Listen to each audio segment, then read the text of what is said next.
Lâm thiếu, ngài không thể vào trong. Tôi không quan tâm anh dùng cách gì, nhất định phải chữa khỏi cho cậu ấy. Vâng, chúng tôi nhất định sẽ cố gắng hết sức. Thiếu gia đừng lo lắng nữa. Tôi nghĩ Cửu gia, ông ấy cũng không muốn thấy cậu như vậy.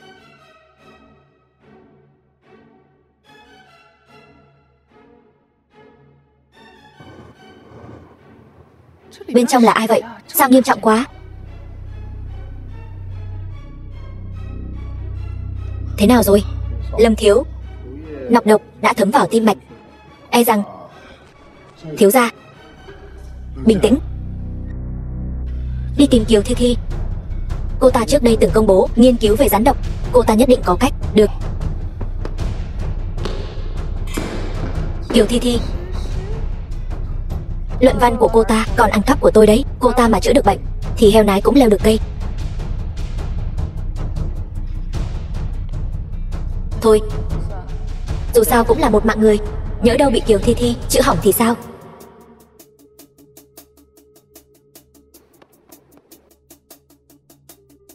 Độc của người đàn ông bên trong tôi có thể giải chỉ bằng cô.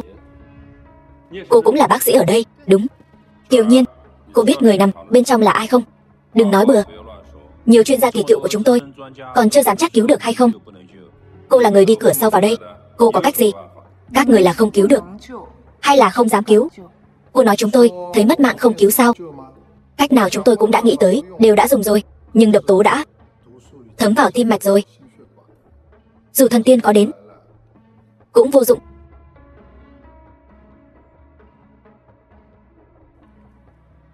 Tôi nói có cách là có cách.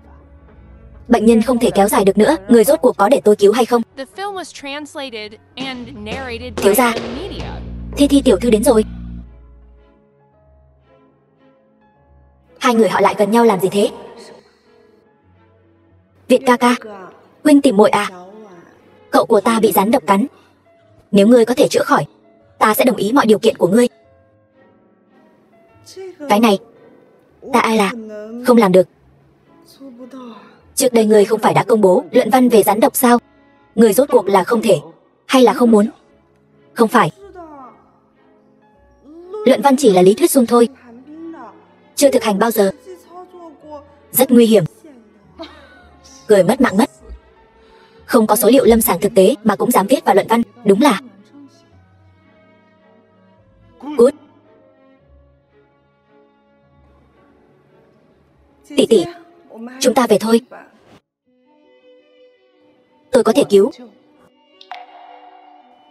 Tỷ tỷ, đây là chuyện liên quan đến tính mạng con người. Tuy tỷ cũng học y, nhưng tỷ còn chưa có bằng, sao có thể nói là cứu được? Bằng cấp của tôi mất như thế nào? Hình như người rõ hơn tôi đấy. Tôi làm sao biết được tại sao? Đủ rồi.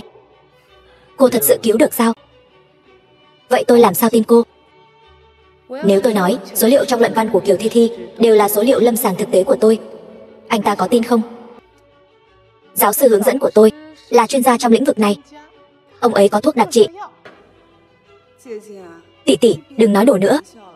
Nếu thật sự có thuốc đặc trị, với quyền thế của Lâm gia, sẽ không mua được sao? Tỷ không thể vì nhất thời mạnh miệng mà coi thường mạng sống của bệnh nhân như vậy chứ. Tôi không chữa, hắn ta chẳng phải là mất mạng sao? Hay là ngươi đến chữa đi? Lời đã nói đến đây rồi, tin hay không tùy ngươi, tôi tin cô. Nhưng nếu cô không chữa khỏi, tùy ngươi xử trí. Nhưng nếu ta chữa khỏi, ngươi phải đáp ứng ta một điều kiện. Được, ngươi muốn tiền hay muốn quyền? Yên tâm, ta sẽ không làm khó ngươi. Đến lúc đó, tự ngươi sẽ biết. Nếu Kiều Lương Thần sợ Lâm Việt như vậy, thì cứ để Lâm Việt giúp ta lấy lại di vật của mẫu thân. Việt ca ca, ta đáp ứng ngươi.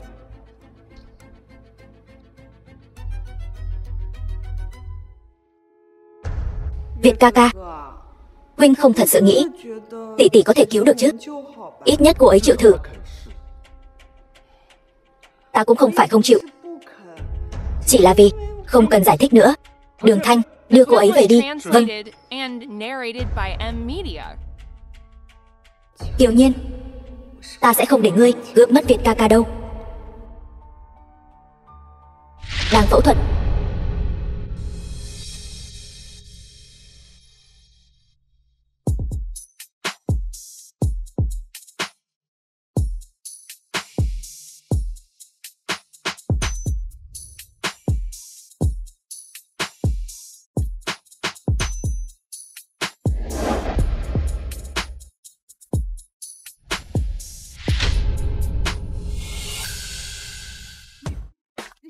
Ngươi làm gì vậy?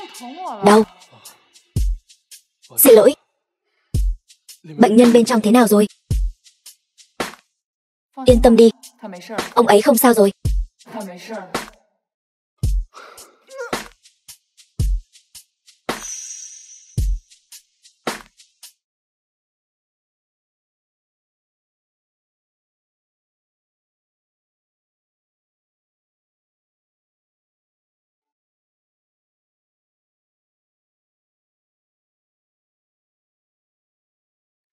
Tôi không nhìn nhầm chứ? Thiếu gia là ông bác sĩ Kiều.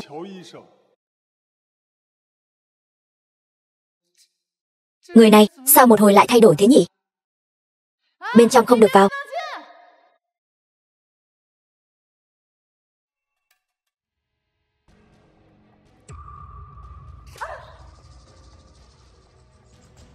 Kiều Lương Thần, ngươi làm gì vậy? Nghịch nữ, ngươi còn hỏi ta làm gì? Hôm nay ở bệnh viện làm gì?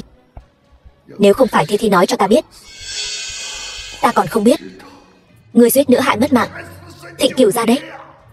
Ta nói, con tiện nhân nhà ngươi, ngươi nhất định phải hại mất mạng nhà họ Kiều ta mới cam tâm sao, Kiều Lương Thần?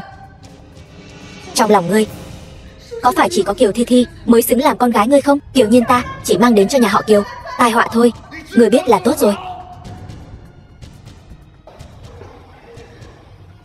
Được, từ hôm nay trở đi, ta và nhà họ Kiều ân đoạn nghĩa tuyệt. Cái gì? Ân đoạn nghĩa tuyệt? Nghĩ hay thật. Mơ đi. Lão tử nuôi ngươi bao nhiêu năm, cũng đến lúc ngươi báo đáp ta rồi. Đi theo ta. Đi đâu? Đi thôi. Ngươi muốn đưa ta đi đâu? Đi đâu? Ngươi nhất định đã quên cô nương ngoan của ta. Ta gọi ngươi về để làm gì rồi? Gả ta cho nhà họ Tống. Ngoan, biết là tốt. Lại đây. Kiều Lương Thần, ngươi không thể làm vậy. Ta vừa cứu cậu của Lâm Việt, bọn họ sẽ không tha cho ngươi đâu. Chỉ bằng ngươi sao? Đừng nói là ngươi không có bản lĩnh đó. Cho dù có bản lĩnh đó thì đã sao? Ngươi đừng quên, ta rất nhanh sẽ là nhạc phụ của Lâm Việt. Đến lúc đó, ngươi đoán xem cậu ta sẽ giúp ta hay là giúp ngươi đây? Còn ngây ra đó làm gì? Mời đại tiểu thư lên xe. Tống thiếu vẫn đang đợi ở khách sạn.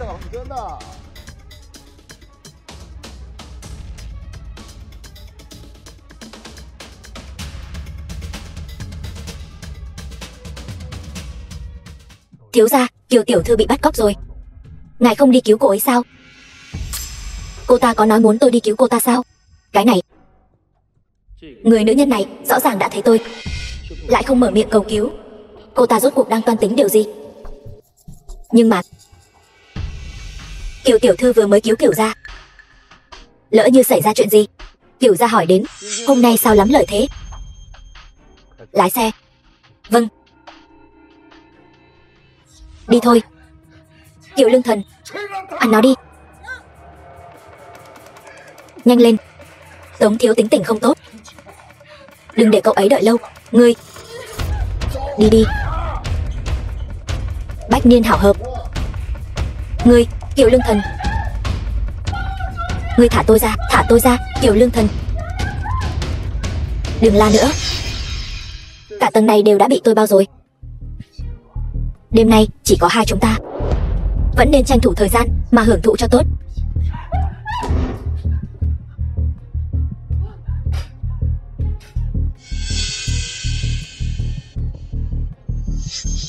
Anh đừng lại gần. Kiều Nhiên, cô không phải đã ở Biên Thành bị lũ thổ phỉ chơi cho nát bét rồi sao? Ở trước mặt tôi giả bộ trong trắng cái gì? Đừng giãy giụa nữa. Tôi sẽ đối xử tốt với cô. Qua đêm nay, cô chính là nữ nhân của tôi, Tống Viễn Chiết. Tôi sẽ đối xử tốt với cô.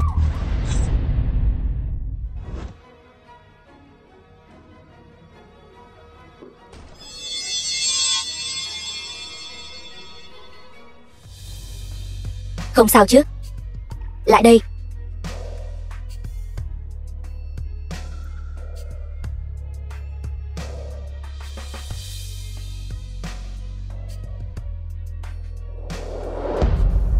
Phần còn lại giao cho cậu xử lý. Được.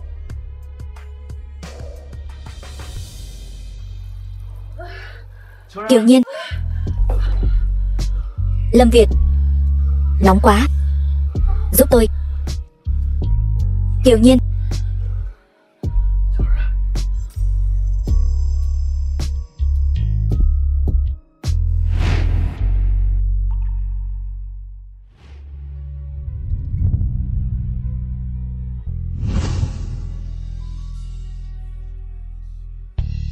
Kiều Nhiên.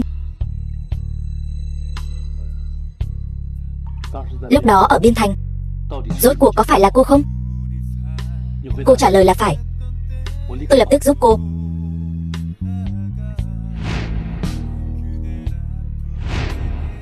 Tôi.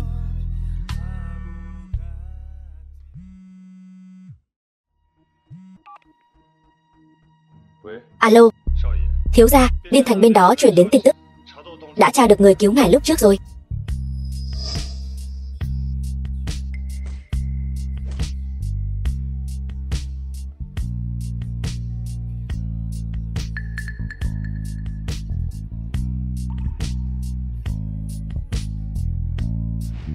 Thiếu gia, người đã từng đến Biên Thành lúc trước đúng là Kiều Thi Thi.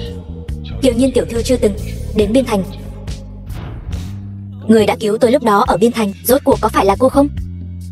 Đôi mắt của cô, tại sao lại khiến tôi cảm thấy quen thuộc đến vậy?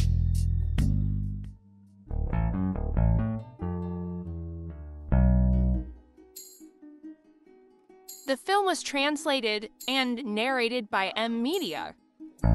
Cái này.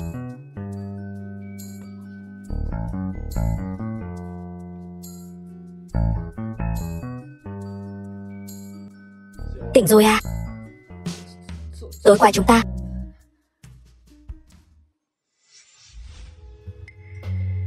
cô nói xem.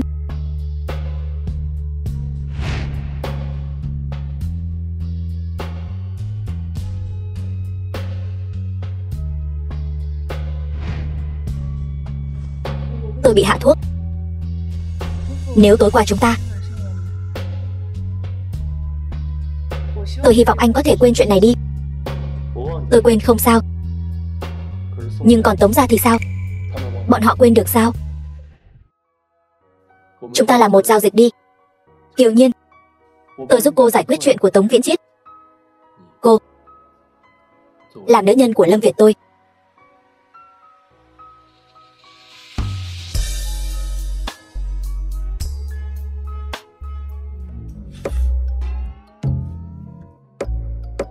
Lâm tiên sinh, tôi hy vọng sau này anh đừng nói đồ kiểu này với tôi nữa. Tôi là chị gái của vị hôn thê anh. Sao nào? Ghen rồi à? Lâm Việt, cả đời này tôi sẽ không làm tiểu tam cho anh đâu.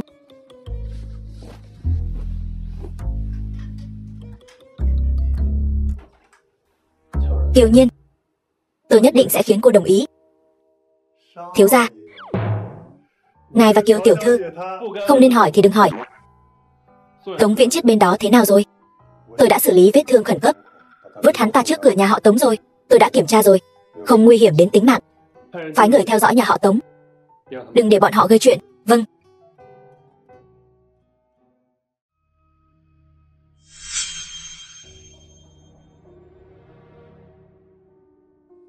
Kiều Nhiên, sao cô ta lại ra từ phòng riêng của Việt ca ca chứ? Phòng tổng thống đó.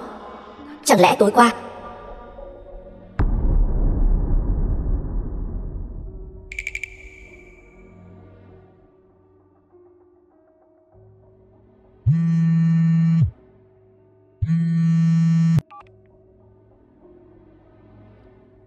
Ngươi nói gì? Tống Viễn Chiết bị thương nhập viện rồi.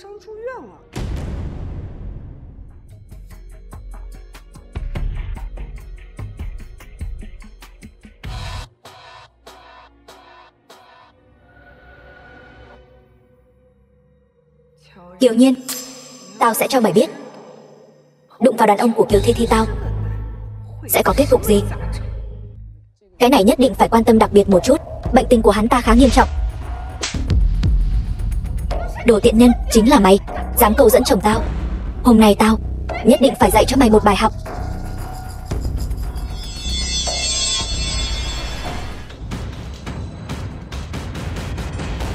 Ngươi bị thương rồi. Thịnh Cửu gia, quả nhiên là đồ tiện nhân. Còn có gian phu nữa chứ. Hôm nay dù là Ngọc Hoàng thượng đế đến đây, cô cũng phải cho tôi một lời giải thích. Nếu không tôi sẽ không sống nữa.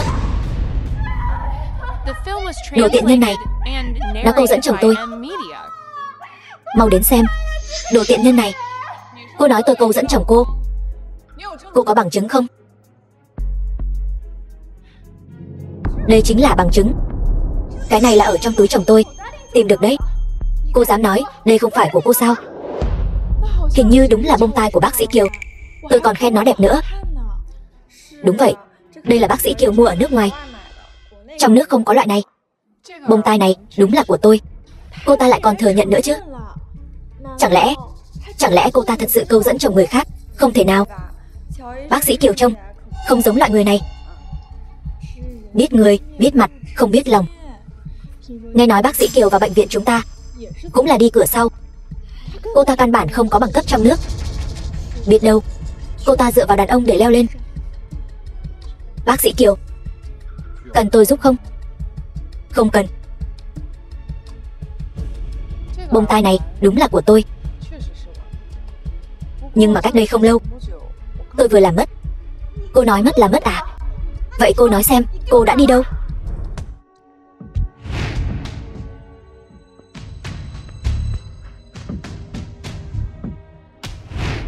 Bông tai bị mất trong phòng tổng thống của Lâm Việt.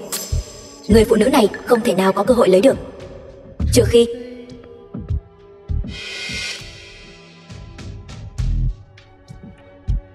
là Kiều Thi Thi. Hết lời để nói rồi phải không? Chính là cô. Cô nhân lúc tôi tăng ca đi khám phòng rồi câu dẫn chồng tôi.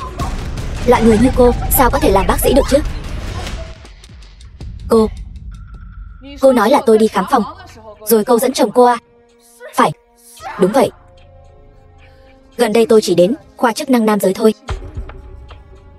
Nếu cô không tin đây là hồ sơ, cô có thể tự xem. Cô nói chồng cô tự thân đã có vấn đề. Tôi phải câu dẫn hắn ta kiểu gì? Sao có thể như vậy được? Chắc chắn là cô giả mạo. Chồng tôi sao có thể có vấn đề được chứ? Ngươi cái đầu miệng toàn phun rác, xem ta có xé rách mồm ngươi không? Ta xem ai dám ở đây làm loạn. Làm gì? Buông ta ra. Buông ra, buông ta ra. Lâm Việt, sao huynh lại tới đây? Đương nhiên là tới thăm tiểu Cửu Cửu rồi. Tay của ngươi. Bác sĩ Kiều, cô không sao chứ? Tôi không sao, bây giờ là ngươi có chuyện. Vết thương này của ngươi cần phải băng bó lại, đi thôi. Không sao, chỉ là vết thương nhỏ. Vết thương nhỏ không xử lý cũng sẽ trở nên nghiêm trọng. Vết thương này của ngươi nhất định phải làm sạch. Ngươi đi theo tôi. Thiếu gia, sao ngài không đi theo vậy? Mày lắm lời quá. Không phải mà. Hù dọa tôi làm gì? Tôi làm sai chuyện gì?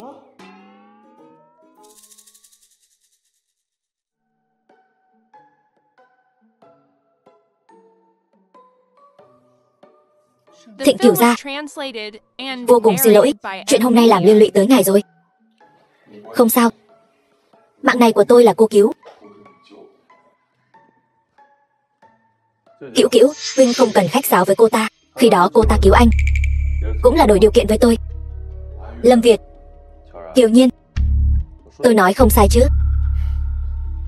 Không sai, Thịnh Cửu gia, tôi cứu ngài là có mục đích. Ngài không cần cảm ơn tôi. Ngài sau này cứ nghe lời Lâm thiếu gia, tránh xa tôi ra. Nếu không, chuyện như vậy sẽ còn xảy ra. Tôi hôm nay đến đây thôi, ngày mai cùng giờ tôi lại tới thay thuốc cho ngài. Xin lỗi, bà không sao chứ? Tố Tố. Không đúng, ngươi có quan hệ gì với Tố Tố? Tố Tố, bà quen mẫu thân của tôi sao? Mẹ, sao mẹ lại tới đây? Bao nhiêu năm không gặp, con đã lớn thế này rồi. Tố Tố dưới suối vàng có biết chắc hẳn sẽ rất an ủi.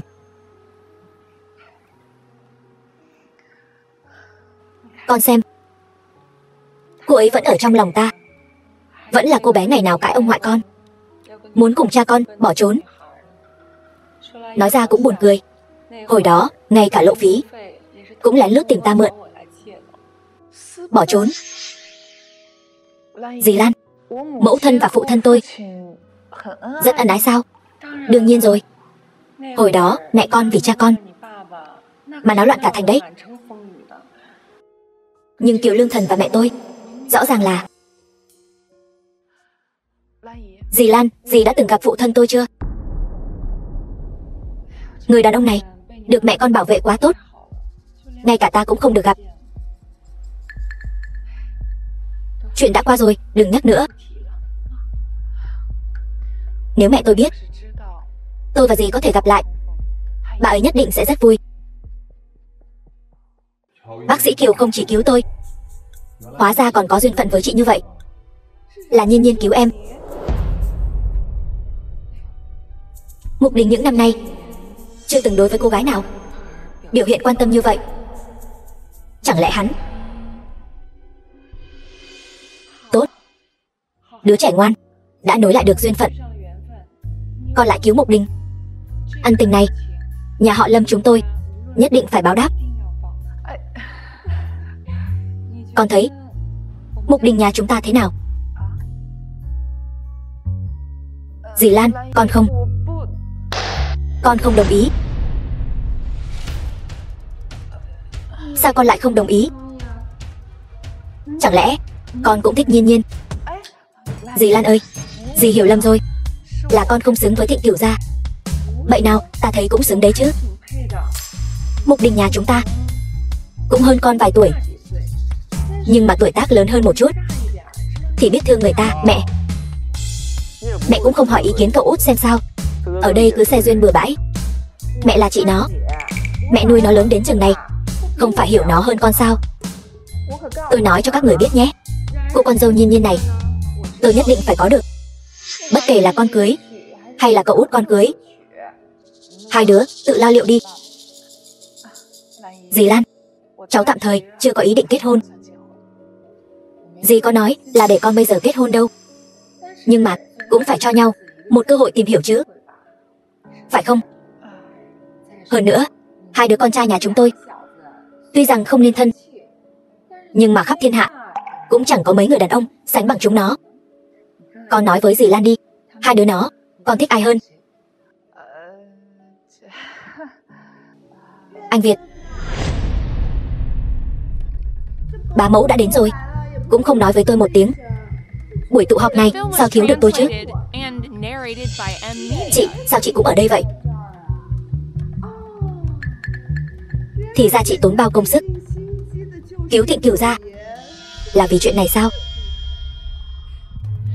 Cô không cứu Thịnh Cửu gia là vì cô không muốn cứu, hay là cô không biết cứu vậy? Anh Việt,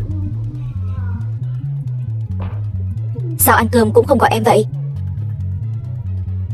Vị tiểu thư này, đây là buổi họp mặt gia đình chúng tôi. Cô là thân phận gì mà dám đến quấy rầy buổi họp mặt gia đình?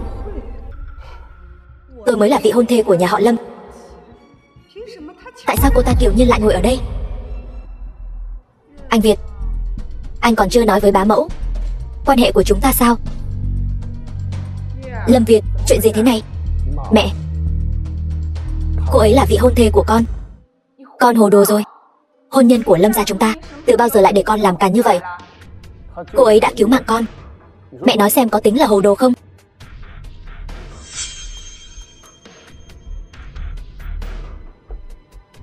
Yêu ma quỷ quái, chẳng giống con chút nào, càng không giống mẹ con. Dì Lan, cô ấy là con của mẹ kế con. Sau khi mẹ con qua đời, chưa được nửa năm, ba con liền cưới người khác. Sao Tố Tố lại có thể thích người như vậy chứ? Năm đó cô ấy rõ ràng là người thông minh nhất, nhãn quang tốt nhất trong số chúng ta mà.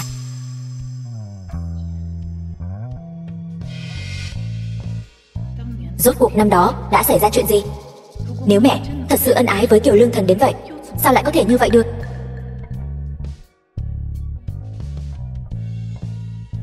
Đường Đường, có chuyện này nhờ cô điều tra giúp tôi. Việt ca ca, hôm nay tôi không gọi tài xế. Anh đưa tôi về nhà nhé. Nếu đã vậy.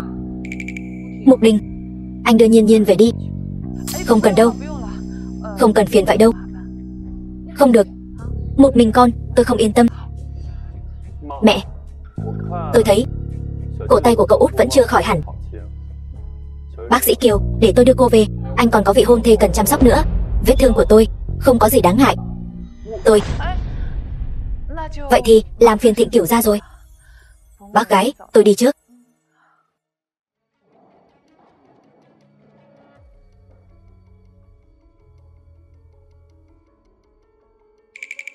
Kiều Nhiên, tôi sẽ không để cô ướp mất Việt ca ca đâu.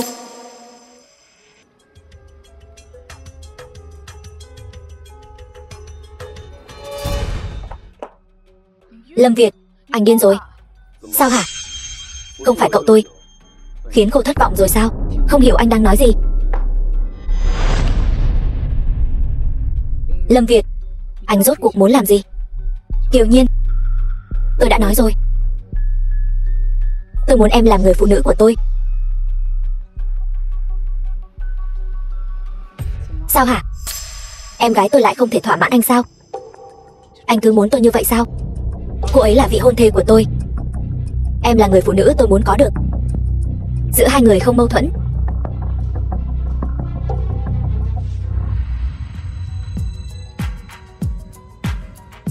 Anh mơ đi. Cho dù tôi công khai đoạn video này, em cũng không quan tâm sao? Vô sỉ. Kiều Nhiên, những lời Lâm Việt tôi nói ra nhất định sẽ làm được. Thiếu gia, tại sao cậu lại để bác sĩ Kiều hiểu lầm đoạn video đó là do cậu quay?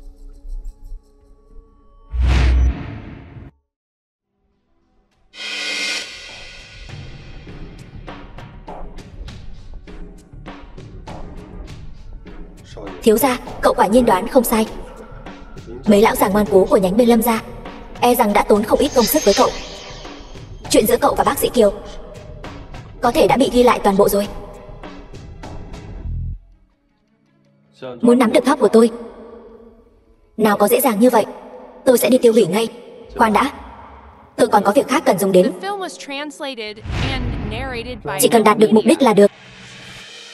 Còn quá trình thì có liên quan gì chứ?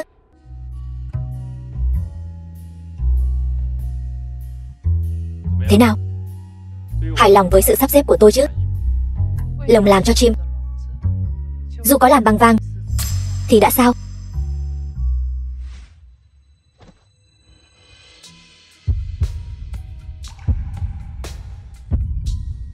Kiều Nhiên, cô đừng có không biết điều. Lâm thiếu không cần phải làm nhục tôi như vậy.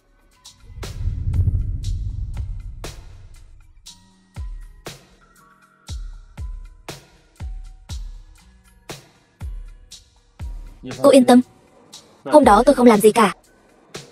Bây giờ tôi cũng sẽ không làm. Lâm Việt tôi còn chưa đến mức ép buộc cô.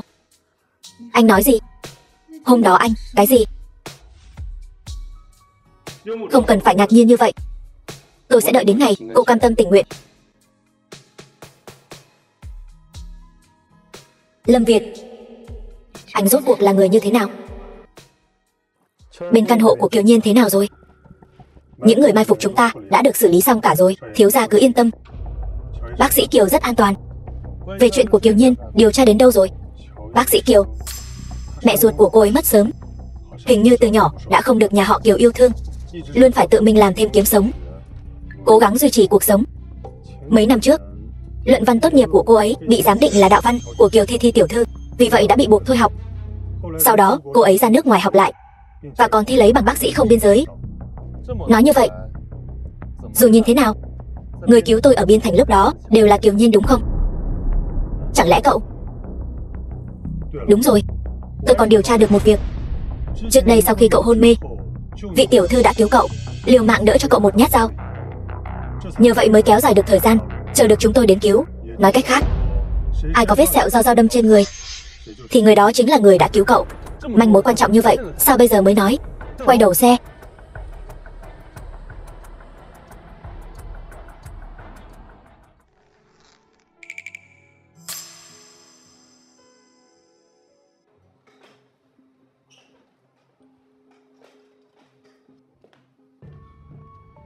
Đường Thanh.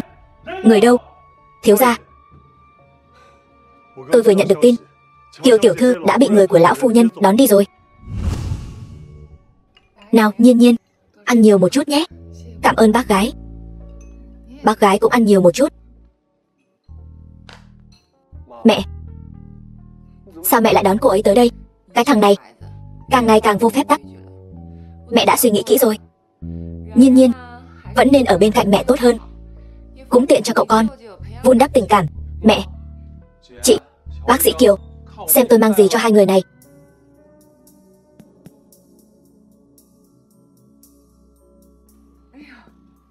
Chẳng phải đây là món Nhiên Nhiên nhà ta thích nhất, bánh bao nhỏ Lâm Thắng ký sao? Vẫn là cậu chu đáo.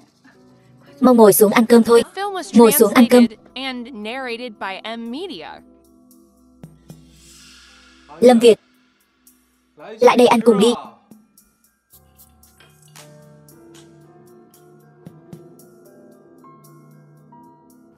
Thịnh Kiều gia, hôm qua cảm ơn ngài.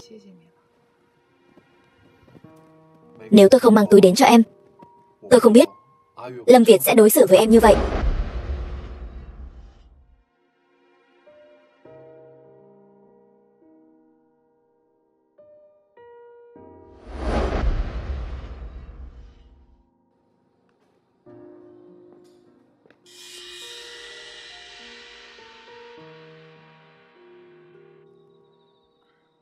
Không biết bác sĩ Kiều có tiện ở lại với chị tôi vài ngày không? Anh nhất định rất coi thường tôi phải không?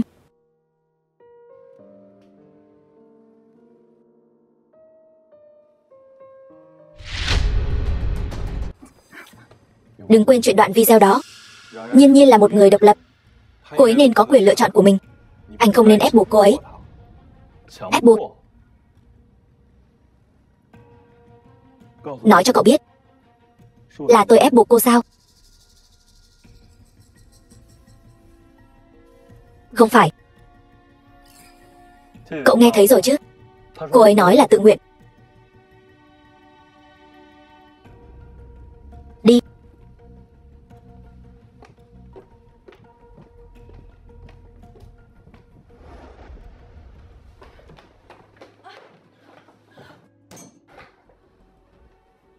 Lâm Việt, anh làm đủ chưa? Vừa rồi chẳng phải cô còn nói mình tự nguyện sao? Dì Lan còn ở nhà, anh không thể làm gì tôi. Đừng tưởng đưa mẹ tôi đến đây thì tôi sẽ không làm gì anh.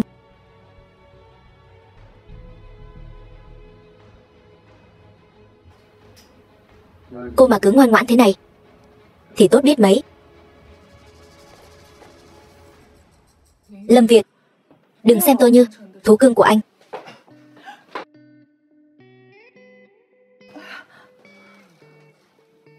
Làm thú cưng của tôi thì có gì không tốt. Tôi sẽ yêu chiều cô mà. Anh muốn tôi đến vậy sao? Nếu tôi nói đúng thì sao? Được. Nếu anh hủy hôn với Kiều Thi Thi, tôi sẽ bằng lòng dâng hiến cho anh. Ai có vết sẹo trên người, người đó chính là người đã cứu anh. Còn phải xem cô có giá trị hay không đã.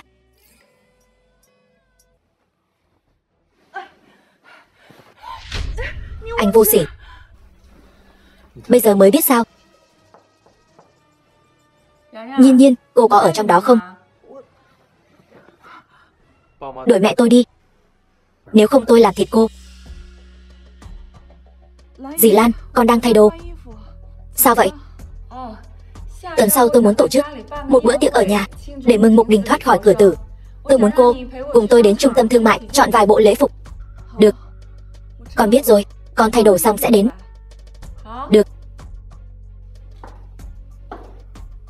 Lần này tôi sẽ tha cho cô.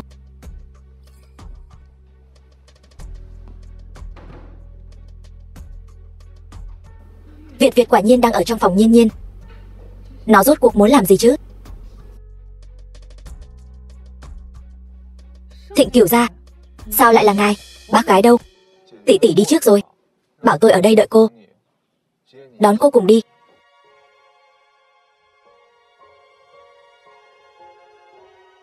The film was translated and narrated by M Media. Đứng lại. Có việc gì sao? Còn với Nhiên Nhiên, rốt cuộc là chuyện gì vậy? Nếu con thích nó, còn với Kiều Thi Thi kia, hủy hôn ước đi. Nếu con không thích nó, thì tránh xa nó ra một chút. Biết đâu ngày nào đó, nó thành mợ của con thì sao? Mẹ có thể đừng có xe duyên lung tung được không? Sao lại là xe duyên lung tung? Con lớn chừng này rồi, từ bao giờ con thấy cậu con để ý đến một cô gái như vậy chưa? May mắn là có Nhiên Nhiên đến. Mẹ không tác hợp một chút, lỡ nó theo người khác chạy mất thì sao? Cô ấy chạy không thoát đâu, con cũng đâu có cưới nó. Con nói là được hay sao? Quả là thế.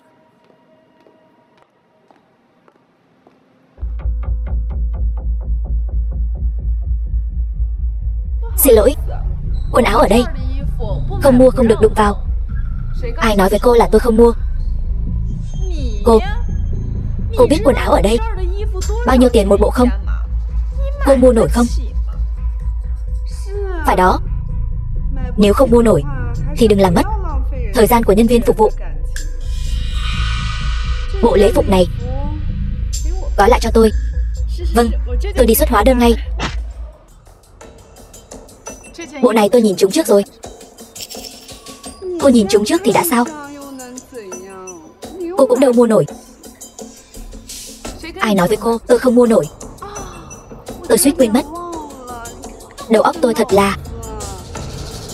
Tỷ tỷ bây giờ đã câu được cậu của Việt ca ca rồi. Sao lại ngay cả một bộ lễ phục cũng không mua nổi, phải không? Kiều Thi Thi, mồm miệng cho sạch sẽ vào. Sao vậy? Dám làm mà không dám để người khác nói sao?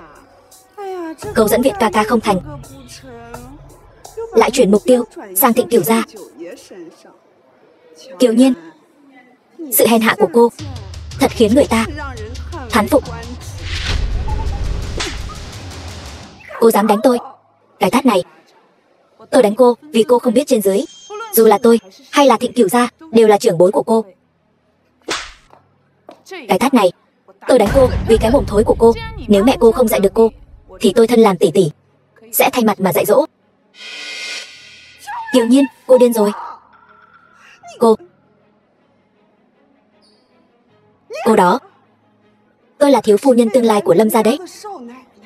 Còn không mau đuổi người phụ nữ này ra ngoài. Vâng, tôi xem ai dám động vào cô ấy. Thịnh Cửu gia, cậu đến rồi. Nếu không nhầm thì cô vẫn chưa qua cửa đâu nhỉ? Tiếng cậu này gọi sớm quá đấy. Không dám nhận.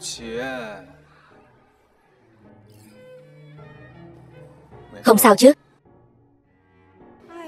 Là ta đường đột rồi. Nếu Thịnh Cửu gia muốn thay tỷ tỷ ra mặt, vậy ta nhất định phải giúp người đẹp toại nguyện rồi. Bộ lễ phục này nhường cho chị vậy. Đây chỉ là một sản phẩm hoàn chỉnh. Nếu cô thích, cô cứ lấy đi. Tỷ tỷ ở đằng kia đã tìm được nhà thiết kế cao cấp. Tôi đưa cô qua đó. The film was translated and narrated by M Media. Sao hả? Bắt nạt vị hôn thê của tôi xong định bỏ đi như vậy sao? Việt ca ca, thôi bỏ đi. Thịnh Cửu gia cũng chỉ muốn ở trước mặt tỷ tỷ thể hiện một chút thôi. Anh ấy cũng không phải cố ý. Còn tôi không sao. Lâm Việt, Kiều Thi Thi là do tôi đánh. Nếu anh không vui, có thể nhắm vào tôi.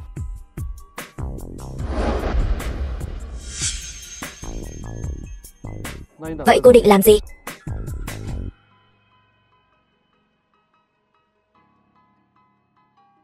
Quậy đủ chưa?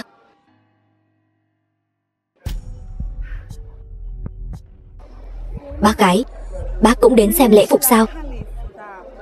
Chỗ này tôi quen. Hay là tôi đưa cô đi dạo nhé?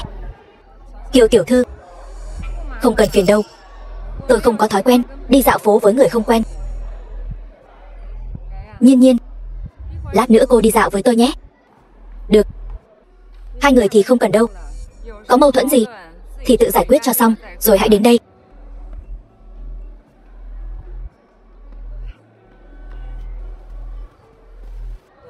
Việt ca ca, Đường Thanh, đưa Kiều tiểu thư về đi. Tôi không về. Đừng mà.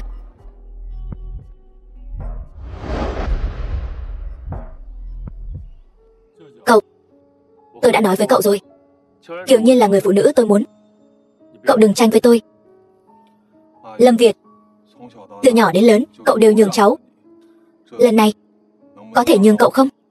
Kiều Nhiên tốt đến vậy sao, khiến cậu nhất định phải có được cô ta? Lâm Việt, cháu đã có vị hôn thê rồi.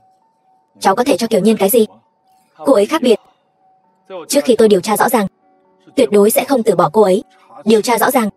Chẳng lẽ con nghi ngờ Kiều Nhiên là người đã cứu cháu? Tôi không biết. Cậu, cảm giác cô ấy cho tôi rất khác biệt. Vậy nếu không phải thì sao? Chẳng lẽ cháu muốn vừa cưới Thi Thi, vừa giam cầm cô ấy? Tôi sẽ có cách chứng minh.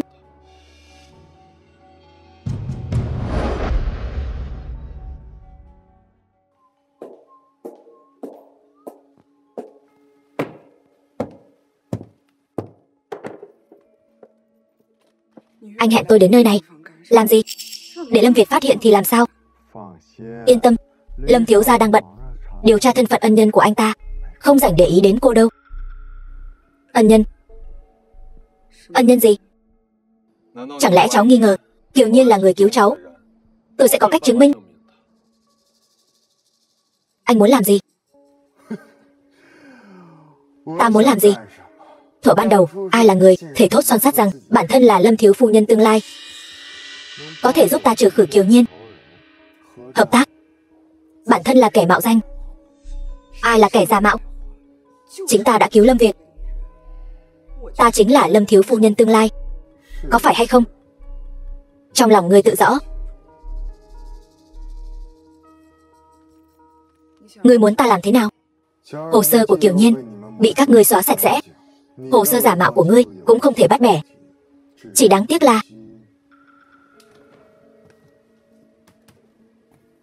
vẫn còn sót một chỗ.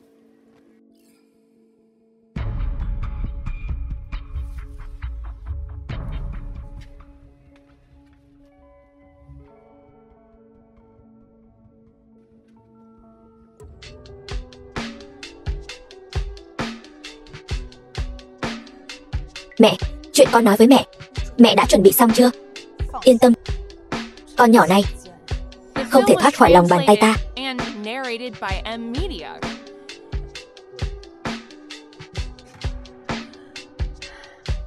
Đi đi, con mới là vị hôn thê của Lâm Việt.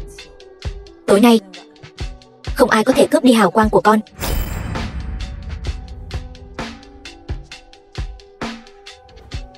Việt ca ca. Mẹ, Thi tới rồi. Nhiên Nhiên, con đi ăn chút gì đó trước đi, chút nữa ta sẽ bảo Mục Đình đến tìm con.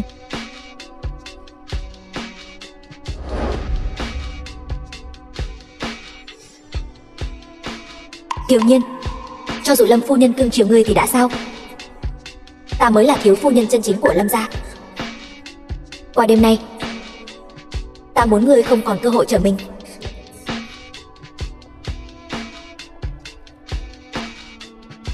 Muốn di vật của mẹ ngươi thì đến hậu viện.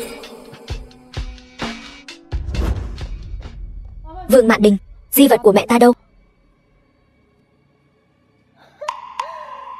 Di vật? Di vật gì? Vương Mạn Đình, ngươi lừa ta. Lừa ngươi?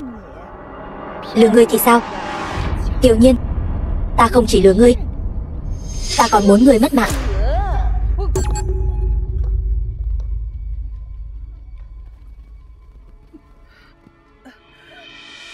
Vương Mạn Đình, ở Lâm gia, sao ngươi dám? Ta có gì không dám? Ngươi tưởng chỉ mình ta muốn ngươi mất mạng sao? Ta và cha ngươi đều mong ngươi sớm mất mạng đi. Giờ ngươi đã sắp mất mạng rồi, ta cũng chẳng ngại nói cho ngươi biết, ngươi căn bản không phải con của Kiều Lương Thần. Ngươi là do mẹ ngươi với gã đàn ông nào đó sinh ra. Ta không phải đồ con hoang. Đưa đi. Xin chào, bác sĩ Kiều đâu? Vừa rồi thấy cô ấy vội vã đi ra ngoài.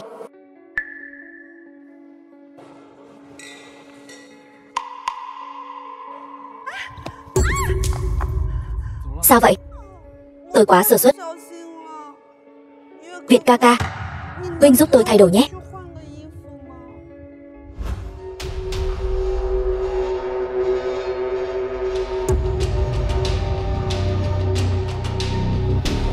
Hãy xóa vết sẹo sau lưng cô ta cho ta.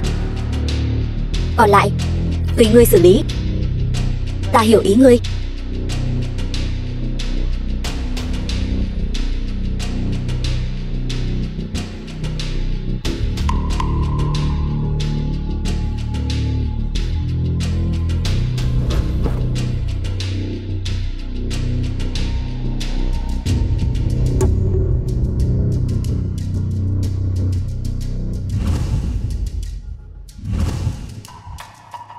Việt ca ca, huynh có thể giúp tôi kéo khóa kéo lên không?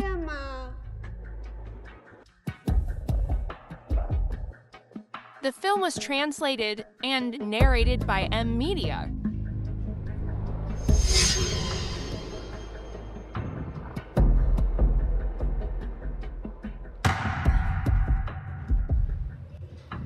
Ngươi vẫn còn nhớ sao? Ngươi đã cứu mạng ta. Ta đương nhiên nhớ. Giúp ta tạo một vết sẹo giống hệt trong ảnh.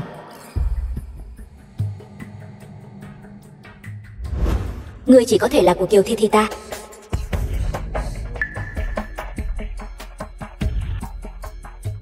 Đi thôi.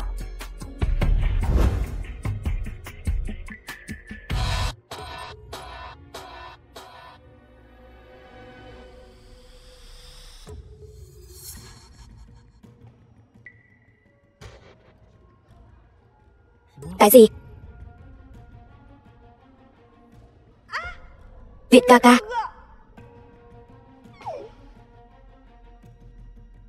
Không ổn rồi, bệnh nhân sắp tỉnh lại, còn ngây ra đó làm gì? Thuốc an thần.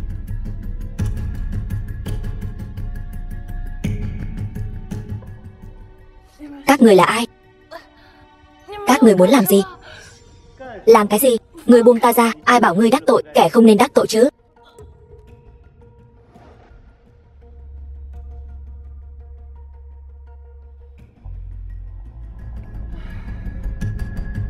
Tiếp tục chuẩn bị. Hôm nay lão tử không moi của ngươi 2 quả thận ra thì không phải là lão tử. Xin lỗi cái bảng hiệu thận y này của tôi.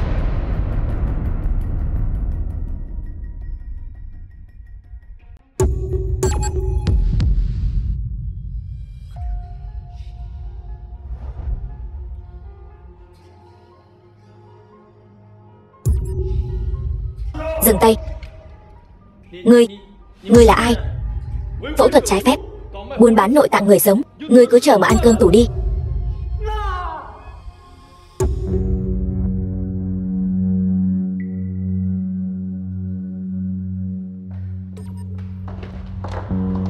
Nhiên Nhiên đâu? Vẫn còn đang ngủ. Bác sĩ nói thuốc tê vẫn chưa hết tác dụng, không có vấn đề gì khác. Vậy được, mẹ đi xem cô ấy. Việt ca ca, tỷ sao lại đột nhiên bị người áo đen đưa đi vậy? Tỷ ấy đắc tội với ai sao? Đừng vội, sẽ biết ngay thôi. Thiếu gia, hôm qua kẻ lẻn vào phòng tiệc bắt cóc Kiều tiểu thư, tìm thấy rồi. The film was translated and narrated by M Media. Muội sao rồi? Muội hôm qua lo lắng cho tỷ, cả đêm không ngủ, bây giờ hơi đau đầu.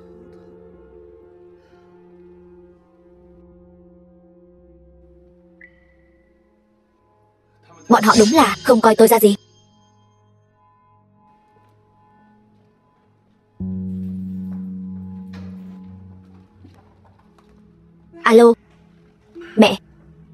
Không hay rồi, xảy ra chuyện rồi. Bọn họ bắt được người rồi. Yên tâm, những người đó đều là tử sĩ. Bọn họ không hỏi được gì đâu. Kiều Nhiên, lần này coi như người mạng lớn. Nói. Vẫn không chịu nói sao? Cũng cứng miệng thật đấy. Nếu đã vậy, không cần giữ lại. Vâng. Dừng tay.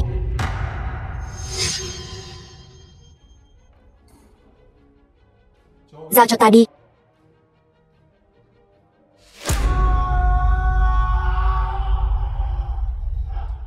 Kiểu ra đã nhiều năm không ra tay rồi. Không ngờ lần này lại làm thật. Cậu là chuyên gia thẩm vấn giỏi nhất. Không ai có thể mang bất kỳ bí mật nào rời khỏi đây. Cứ giao cho cậu ấy đi. Chúng ta đi thôi. Là ai chỉ thị cho ngươi? Là Vương Mạn Đình.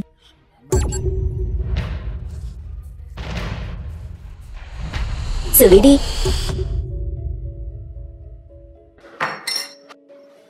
Hỏi ra kết quả chưa? Cho ngươi thêm một cơ hội. Ngươi sẽ chọn Nhiên Nhiên chứ? Lời tôi nói ra tuyệt đối không hối hận. Lâm Việt, từ giờ trở đi tôi chính thức theo đuổi cô ấy. Sẽ không để cô ấy bị bất kỳ ai làm hại.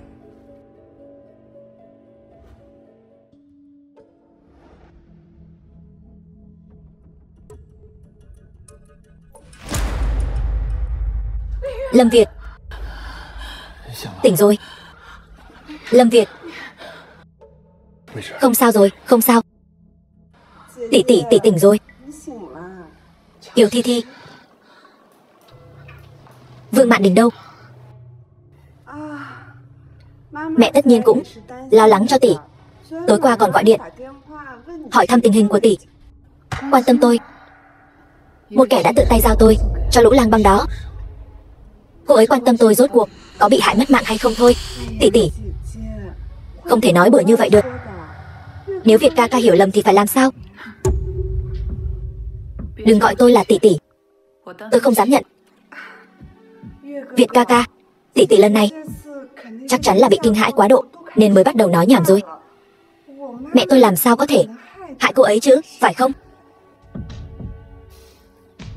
Kiều Nhiên, cô hãy dưỡng thương cho tốt. Kẻ nào đã bắt nạt cô, Lâm gia tuyệt đối sẽ không bỏ qua cho hắn. Cho dù người đó là mẹ vợ tương lai của anh đây.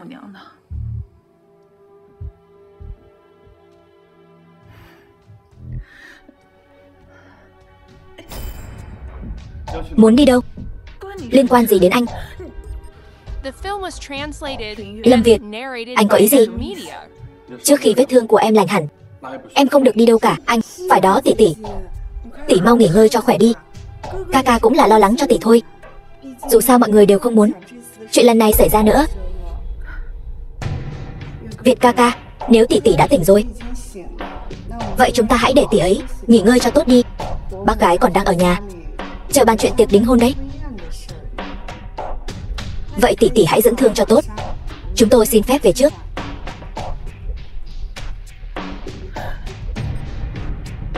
Nếu tôi nói là sự thật, anh còn cưới Kiều Thi Thi nữa không? Đúng vậy.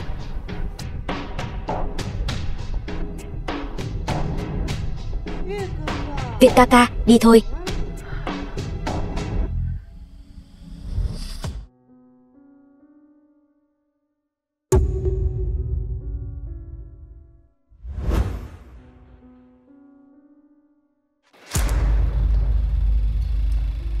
Kiều Nhiên, xuống suối vàng đi. Kiều tiểu thư, sao cô lại ở đây? Tôi lo lắng cho tỷ. Tiện đường ghé qua thăm cô ấy. Nếu đã thăm xong rồi, vậy cô có thể về được chưa? Đương nhiên.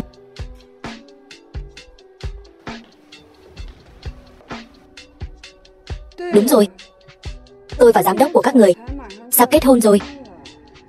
Phiền trợ lý Đường, sau này gọi tôi là Lâm phu nhân.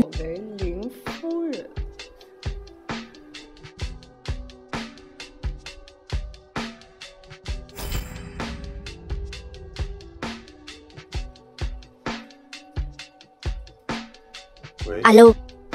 Cô nói quả nhiên không sai. Kiều Thi Thi, cô ta đến rồi. Ca, em nói đúng không? Bọn họ bắt nạt Nhiên Nhiên bao nhiêu năm nay. Em nói Nhiên Nhiên lần này xảy ra chuyện, nhất định là bọn họ giở trò. Theo lời cô nói, người cứu thiếu gia năm xưa ở Biên Thành rất có thể là bác sĩ Kiều. Bằng cấp của Kiều Thi Thi căn bản là mua được, luận văn cũng là ăn cắp của Nhiên Nhiên. Làm sao cô ta có thể đến Biên Thành cứu người được? Lời tôi nói đến đây thôi. Dù sao hiện tại Nhiên Nhiên cái gì cũng không nhớ. Các người cũng không tìm được chứng cứ nào khác. Thiếu gia mù mắt của các người. Tin hay không thì tùy. Đường Đường, không được nói thiếu gia như vậy. Anh ta là thiếu gia của cậu chứ không phải của tôi mặc kệ. Mấy ngày nữa tôi sẽ về nước. Đến lúc đó tôi nhất định sẽ đích thân giúp Nhiên Nhiên đòi lại tất cả. Con bé này.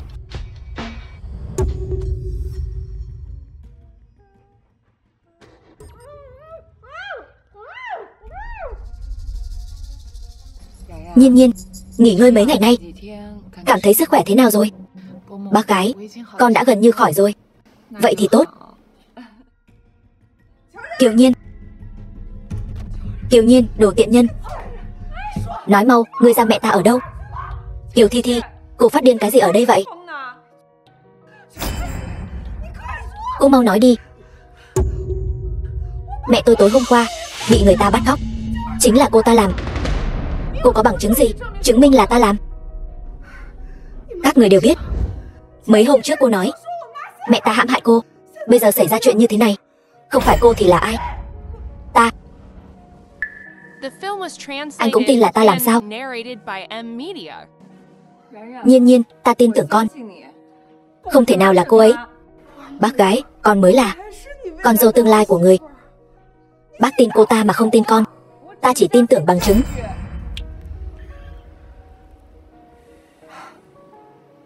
Được. Nếu hai người muốn bênh vực cô ta thì tôi sớm muộn cũng sẽ tìm được bằng chứng. Đường Thanh, đi theo cô ấy, đừng để cô ấy làm chuyện dại dột. Được.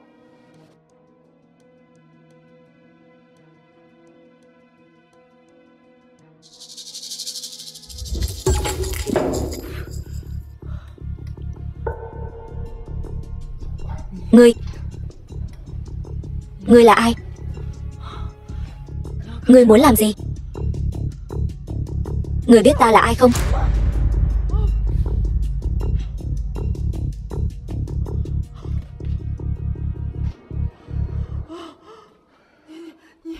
Ngươi là ngươi.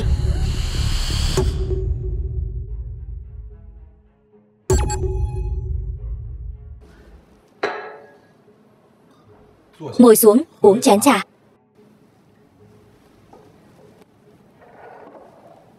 Mẹ của Kiều Thi Thi, Vương Mạn Đình, ở đâu? Tôi không hiểu cháu nói gì. Cậu. Bà ấy là mẹ vợ tương lai của cháu. Vậy thì sao? Liên quan gì đến ta? Ngươi quen biết Kiều Nhiên bao lâu mà đã tin tưởng lời cô ta nói như vậy? Ngươi quen biết Thi Thi bao lâu rồi mà nhất định phải cưới nàng ta? Nàng ấy đã cứu mạng ta. Nếu không có nàng ấy, ta đã mất mạng ở Biên Thành rồi. Nhiên Nhiên cũng đã cứu mạng ta. Vậy là không còn gì để thương lượng nữa sao? Lâm Việt, Nhiên Nhiên là người ta muốn bảo vệ. Ta sẽ không để bất cứ kẻ nào làm hại nàng ấy. Kiều gia, tôi đã nói hết rồi. Tha cho tôi đi, Kiều gia. Cảm ơn ngài. Kiều gia, cảm ơn. Tha cho tôi đi.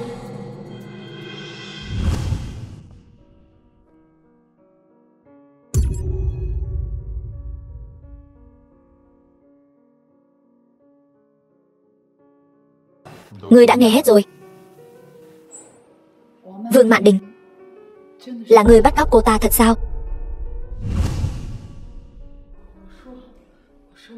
Tôi nói rồi, là tôi làm. Tất cả đều là tôi làm. Kiều Nhiên, là ta lừa cô ta đến phòng khám chui. Là ta bán cô ta cho đám lang băm đó. Ta sợ cô ta cướp mất vị trí Lâm phu nhân của con gái ta. Cô ta cứu Lâm Việt xong thì mất trí nhớ.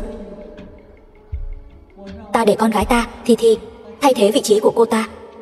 Ta không thể để cô ta cướp lại được. Không thể. Ngươi nói gì vậy? Nhiên Nhiên, nếu không phải Vương Mạn Đình, Ta cũng không biết nàng đã chịu nhiều khổ cực như vậy. Nhiên Nhiên, ta muốn đưa nàng rời khỏi nơi này. Chỉ có thế giới của hai chúng ta. Nàng bằng lòng không? Cửu gia, anh đừng đùa mà. Dì Lan gọi tôi còn có việc. Tôi đi trước đây. Nhiên Nhiên, ta nghiêm túc đấy.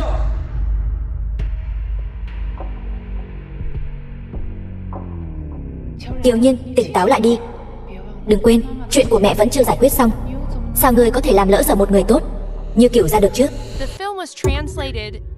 Lâm Việt, thả ta ra. Lâm Việt, ngươi rốt cuộc muốn làm gì? Ngươi đã nói gì với cậu khiến cậu ta giúp ngươi như vậy, thậm chí bất chấp ý kiến của ta? Ta có bản lĩnh lớn như vậy sao? Cậu ta thích ngươi. Vậy thì sao? Vậy ngươi cũng thích cậu ta sao? Chuyện này hình như không liên quan gì đến Lâm đại thiếu gia cả. Vậy còn ta thì sao? Ngươi có thích ta không?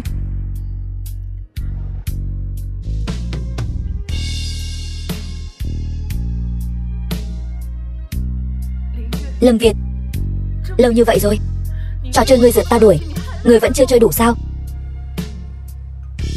Ngươi nghĩ ta đang chơi đùa sao? Ta đã nói rồi, ta không thích làm tiểu tam của ai cả. Nếu ngươi thật sự thích ta, vậy thì hãy hủy bỏ hôn ước với Kiều Thi Thi đi. Xin ngươi sau này đừng đến làm phiền ta nữa. Ngươi ghét ta đến vậy sao? Đúng vậy, ta rất ghét ngươi. Thực ra trò chơi này ta đã chơi chán rồi. Kiều Nhiên, ngươi thật sự nhạt nhẽo. Lâm Việt, vĩnh biệt.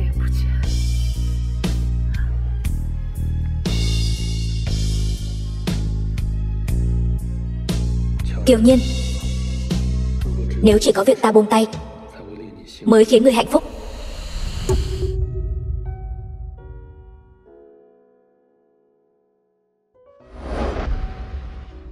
Nhiên Nhiên, cuối cùng cũng gặp được ngươi rồi. Nhớ cô quá đi mất. Đường, sao ngươi lại về nước? Đương nhiên là chuyện ngươi bảo tôi điều tra đã có kết quả rồi.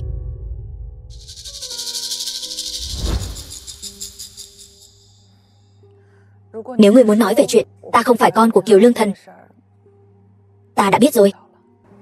Ngươi đã biết rồi sao? Vậy ngươi có biết năm đó chính Kiều Lương Thần đã cấu kết với Tống gia chiếm đoạt sản nghiệp của nhà ngoại ngươi không? Ngươi nói gì? Trịnh thị không phải vì kinh doanh thua lỗ Kiều Lương Thần cưới gì, hoàn toàn là vì khối tài sản cách xù của Trịnh gia. Năm đó sau khi mẹ ngươi sinh ra ngươi, cơ thể suy nhược không thể tự bảo vệ mình, Kiều Lương Thần liền thừa cơ cấu kết với Tống gia bán khống Trịnh thị. Ông ngoại và mẹ ngươi cũng vì vậy mà. Nhiên Nhiên, cho dù ngươi không phải con của Kiều gia, thì tất cả những gì bọn họ đang có vốn dĩ cũng là của ngươi. Ban đầu ta cứ tưởng hắn chỉ là tham lam vong ân, nhưng không ngờ tất cả những chuyện này lại được lên kế hoạch từ trước. Kiều Lương Thần, đi, chúng ta đến Kiều gia ngay bây giờ, đòi lại tất cả những gì ngươi đã mất. Đứa con gái bất hiếu này, cô còn dám đến đây sao? Cô đã làm gì Mạn Đình rồi? Kiều Lương Thần, ông và Vương Mạn Đình, một kẻ cướp, một kẻ thì lừa đảo, chiếm đoạt tài sản của mẹ ta bao nhiêu năm nay. Bây giờ cũng đến lúc phải trả lại cho ta rồi. Mẹ ngươi, tất cả mọi thứ ở đây, cái nào không phải của Kiều gia ta? Chút hồi môn mẹ mày mang theo đã tiêu sạch rồi. Vậy sao? Vậy mấy thứ này ông giải thích thế nào?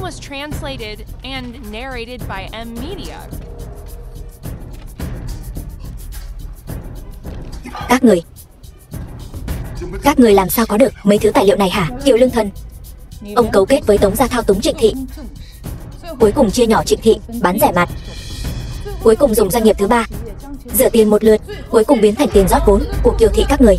Đây chính là bằng chứng. Ông còn gì để nói nữa?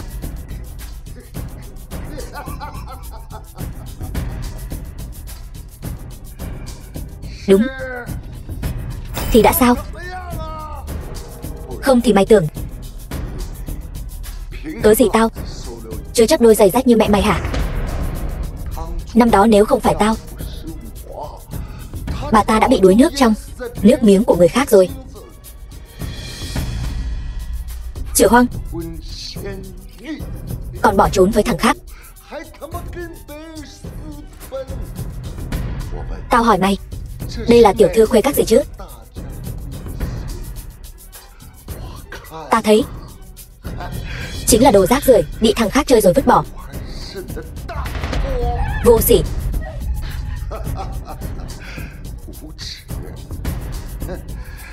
Tao nuôi đồ con hoang như mày lớn đến chừng này, chẳng lẽ tất cả những thứ này không nên thuộc về tao sao? Không biết hối cải.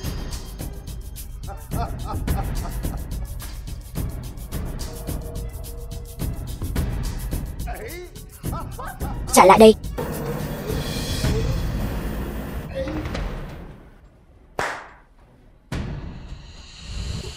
Kiều Lương Thần, ông muốn làm gì? Trong mắt ông còn vương pháp không? Cô là ai? Cô ở đây nói chuyện vương pháp với tôi. Tôi nói cho cô biết, ở Kiều gia chúng tôi chính là vương pháp. Theo vương pháp của Kiều gia ta,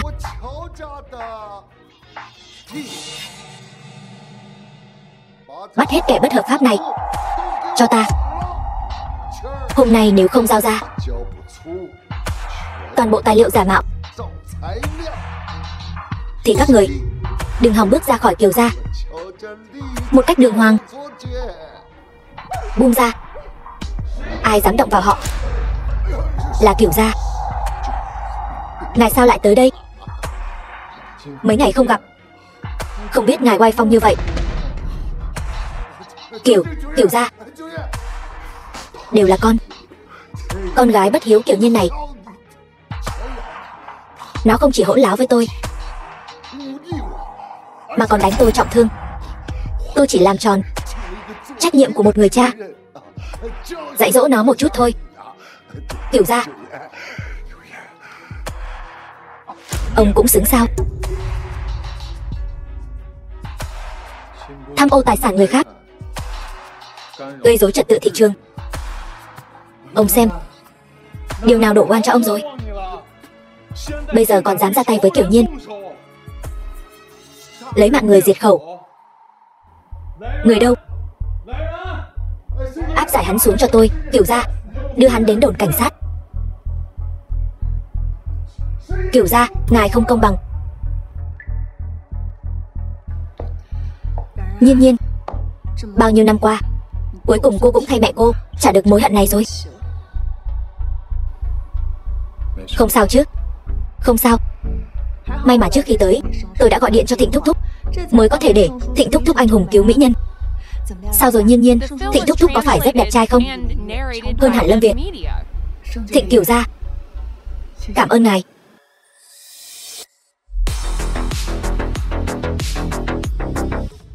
Đường Thanh là anh trai của cô. Anh ấy không nói với cô sao? Công việc của cô là tôi tìm anh ấy sắp xếp đấy. Có thể cậu ấy cũng không để ý. Hai anh em Đường và Đường Thanh từ nhỏ đã lớn lên trong Lâm gia. Con bé này học hành giỏi lắm, sớm đã được đưa ra nước ngoài rồi. Còn Đường Thanh thì thể lực tốt nên ở lại bên cạnh Lâm Việt để bảo vệ cậu ấy. Cái tên Lâm Việt đó từ nhỏ đã có mắt nhìn kém cỏi, quả nhiên lớn lên mắt cũng chẳng ra sao, thế mà lại để ý đến Kiều Thi. Cô không thể vì hồi nhỏ tỏ tình bị từ chối mà cứ bôi nhọ cậu ấy như thế. Chẳng lẽ bây giờ cô vẫn còn... Thịnh Thúc Thúc, đây là lịch sử đen của cháu, bây giờ nói ra xui xẻo lắm. Nhiên, cô đừng nghe hắn nói bậy.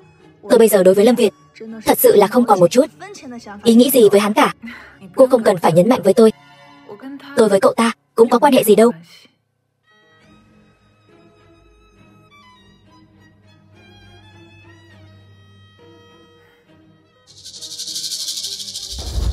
Vậy hai người cứ đi thong thả.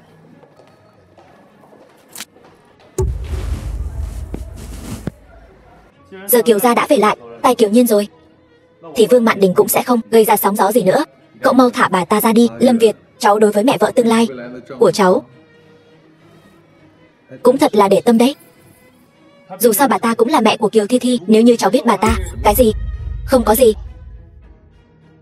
Vậy Vương Mạn Đình, Lâm Việt, chẳng lẽ cháu chắc chắn bà ta đang ở trong tay tôi như vậy sao?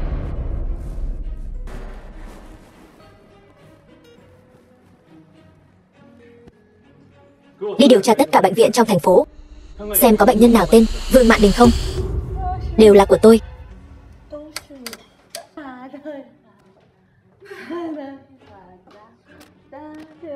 Mẹ, mẹ sao vậy?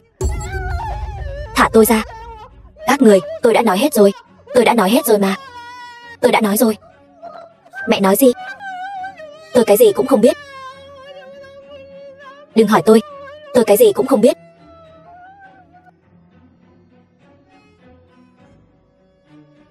Việt ca ca, mẹ tôi làm sao vậy? Lúc phát hiện ra bà ấy thì bà ấy đã mất trí rồi, không hỏi được gì cả. Là Kiều Nhiên. Nhất định là cô ta làm.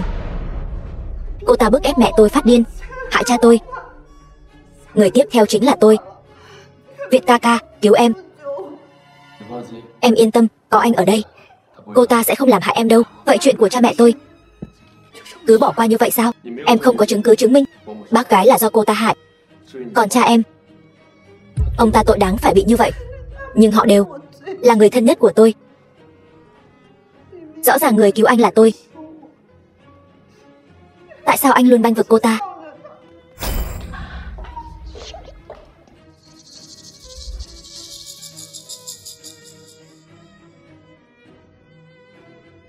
Từ hôm nay trở đi, ta sẽ tiếp quản tập đoàn Kiều Thị.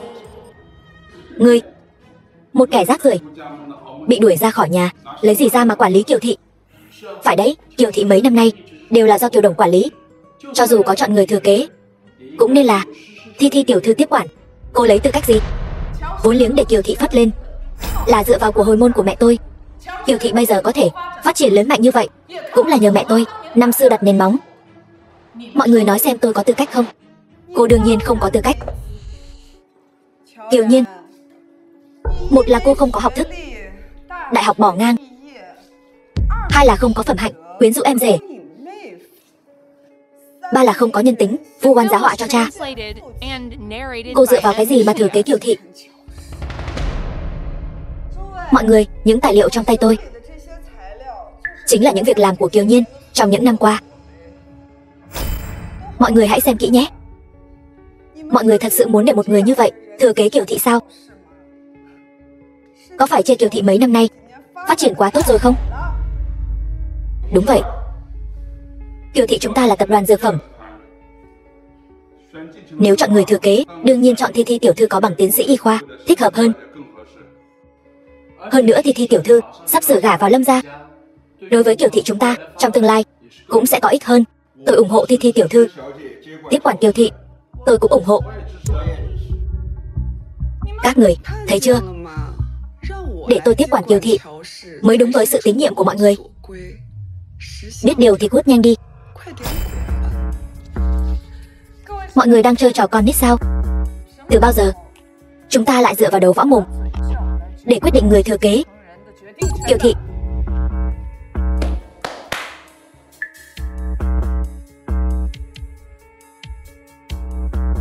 Xin lỗi mọi người. 35% cổ phần trong tay Kiều Lương Thần và 25% cổ phần mẹ Kiều Nhiên để lại cho cô ấy hiện tại đã hoàn toàn chuyển nhượng sang tên Kiều Nhiên tiểu thư. Cô ấy hiện đang nắm giữ 60% cổ phần của Kiều Thị, là người nắm quyền thực sự của Kiều Thị. Không thể nào. Cô đừng có nói bậy nữa. Cô căn bản không phải con gái ruột của cha. Sao ông ấy lại chuyển cổ phần cho cô được? Đúng vậy, tôi không phải con của Kiều Lương Thần. Cuối cùng cô cũng thừa nhận rồi. Cô căn bản không có tư cách thừa kế Kiều Thị. Tôi là chủ nợ của tập đoàn Kiều Thị. Năm xưa, Kiều Lương Thần đã dùng thủ đoạn phi pháp cùng Tống gia cấu kết thao túng thị trường, làm phá sản Trịnh Thị, công ty của ông ngoại tôi. Bây giờ ông ta đang thụ án. Toàn bộ cổ phần của ông ta ở Kiều Thị hiện tại đều dưới hình thức nợ. chuyển nhượng toàn bộ cho tôi. Không thể nào. Chữ ký của chính Kiều Lương Thần, giấy trắng mực đen rành rành. Cô còn gì không tin nữa? Mọi người nói gì đi chứ?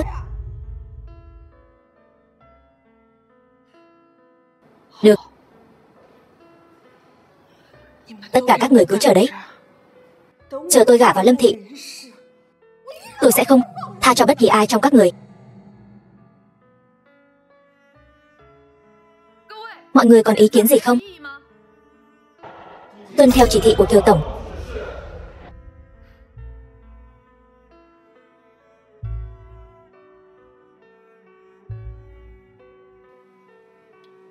Vừa rồi thật là hả dạ.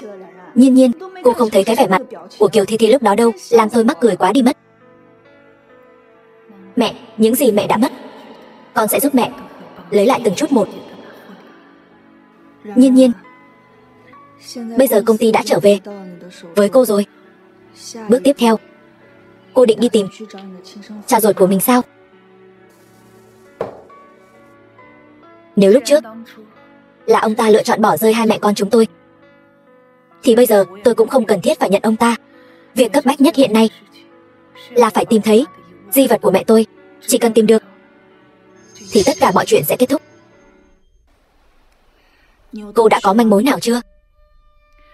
Khi Kiều gia bị khám xét, không tìm thấy di vật của mẹ tôi nghĩ Kiều Lương Thần vì muốn nịnh bợ Tống gia, nhất định đã tặng cho Tống gia rồi.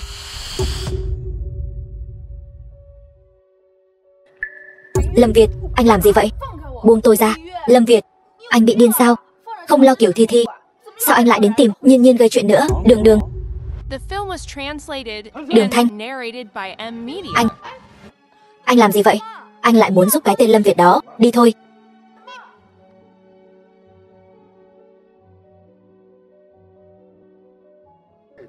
Lâm Việt, anh đã nói sẽ không dây dưa với tôi nữa, nhưng tôi không nói là không quan tâm đến tính mạng của cô. Nếu cô không muốn sống thì cứ việc nói thẳng, cần gì phải đến Tống gia. Di vật của mẹ tôi rất có thể đang ở Tống gia, tôi nhất định phải đi. Kiều Nhiên, cô đã làm Tống Viễn Chiết bị thương, lại còn vạch trần Kiều Lương Thần. Bây giờ cô đi chẳng khác nào tự chui đầu vào lưới. Đây là chuyện của tôi, không cần Lâm đại thiếu gia phải bận tâm. Dừng xe.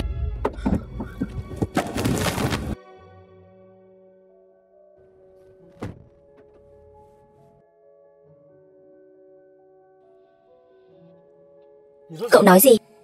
Mẹ tôi bị ốm. Tôi đến ngay. Lên xe, mẹ tôi bị ốm rồi.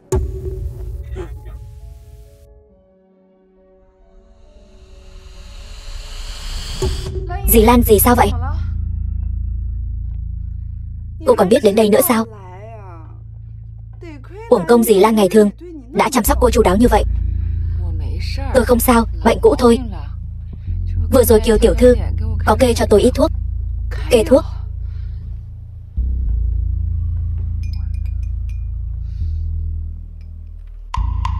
Kiều Thi Thi, cô cho dì Lan uống cái gì vậy?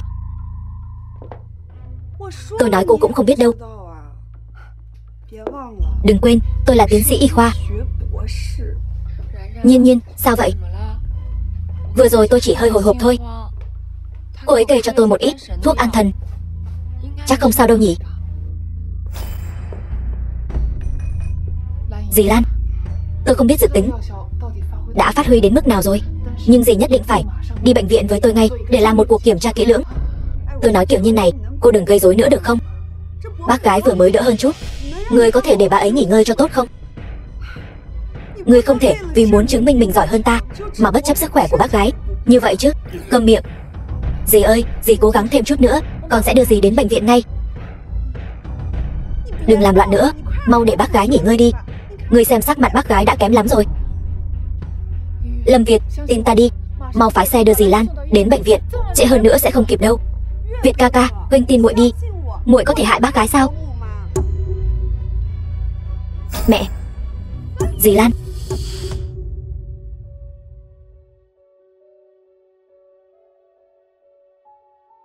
Đang phẫu thuật. Xin lỗi huynh, Việt ca, muội cũng không biết chuyện sẽ thành ra thế này. Ngươi không biết, Dì Lan vẫn luôn uống bổ tâm đan. Hai loại thuốc này đều có chu sa, dùng quá liều sẽ bị trúng độc. Chút kiến thức thông thường này ngươi cũng không biết sao? Tôi không biết. Mẹ tôi thế nào rồi? May mà đưa đến kịp thời, không gây ra tổn thương lớn. Bệnh nhân vốn đã yếu, nhiều khi dùng thuốc đều phải chú ý tránh né. Người nhà chút kiến thức này cũng không có sao, là sơ suất của chúng tôi. Vậy bây giờ thì sao? Hiện tại vẫn đang hôn mê, nhưng nghỉ ngơi vài ngày sẽ không sao. Cảm ơn. The film was translated and narrated by M. Việt ca, cút, đừng để ta nhìn thấy ngươi nữa. Nhiên Nhiên, ta còn việc khác. Mấy ngày nay mẹ ta giao cho người đấy, yên tâm.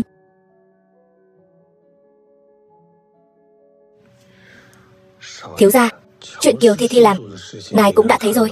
Ngài thật sự nghĩ người năm xưa cứu ngài ở Biên Thành là cô ta sao? Y thuật của Kiều Thi Thi có hạn, tôi cũng biết. Nhưng lúc đó ở Biên Thành tôi chỉ bị chút thương tích ngoài da thôi. Có lẽ cô ta cứu tôi cũng có phần may mắn. Nếu tôi có bằng chứng chứng minh là bác sĩ Kiều cứu ngài thì sao? Cái gì? Lần này Đường Đường về mang đến cho tôi tin tức khác. Đây đã là ly cà phê thứ 3 người uống rồi đấy. Rốt cuộc ngươi định khi nào mới chịu nói? Ngươi gấp cái gì? Sao nào? Mới 3 ly cà phê đã khiến Lâm đại thiếu gia cháy túi rồi sao? Ta sợ ngươi hấp thụ quá nhiều caffeine, còn chưa kịp khai báo thành khẩn đã hoảng loạn mà mất mạng rồi. Nếu thật sự là vậy thì cũng là ngươi đáng đời. Ai bảo ngươi có mắt như mù, đáng đời cả đời bị che mắt. Đường Đường, tính kiên nhẫn của ta có hạn. Ngươi thật sự có bằng chứng chứng minh người năm xưa cứu ta ở Biên Thành là Kiều Nhiên sao? Ai nói tôi có bằng chứng? Vô lý. Nhưng mà năm xưa là ta đích thân đưa cô ta từ Biên Thành đến nước ngoài. Lúc đó lưng cô ta bị thương, nhiễm độc rắn, hôn mê suốt 1 tháng, mới được giáo viên hướng dẫn của cô ấy cứu sống. Ngươi nói xem, đây có tính là bằng chứng không?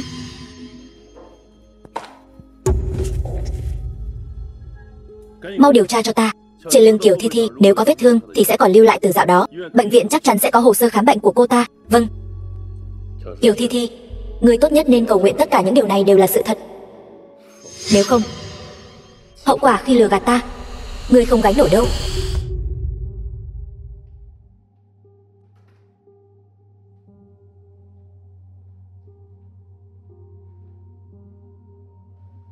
Cô gái vừa nãy ở đây chăm sóc đâu rồi? Hình như vừa nãy cô ấy nhận được một cuộc gọi nên ra ngoài rồi. Kiểm tra tất cả camera giám sát của các bệnh viện gần đây cho ta. Ta muốn biết ngay tung tích của Kiều Nhiên.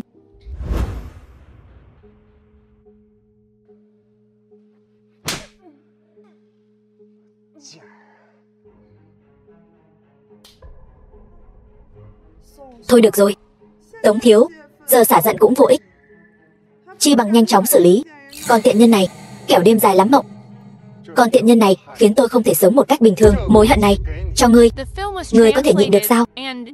Dù sao ngươi cũng mắc bệnh dơ bẩn này rồi, có hay không cũng chẳng quan trọng. Còn cô ta, ngươi mau lấy mạng cô ta đi. Nếu để người Lâm gia biết được, chúng ta đều sẽ không có kết cục tốt đẹp đâu. Để đám đàn em của tôi thay phiên nhau chơi, cho cô ta sống trong đau khổ.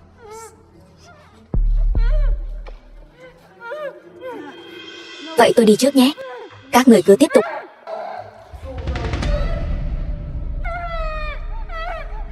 Từ từ hưởng thụ đi. Lâm Việt.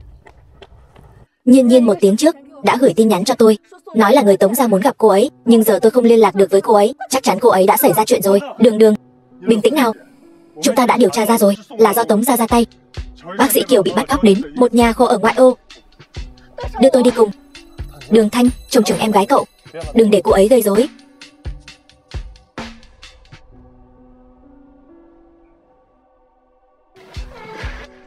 Đại ca, một mỹ nữ xinh đẹp thế này lại để cho hai anh em chúng ta hưởng thụ, sao nào? Không được sao? Được, cảm ơn đại ca. Ngươi muốn làm trước hay ta làm trước? Hay là cùng nhau đi? Dừng tay.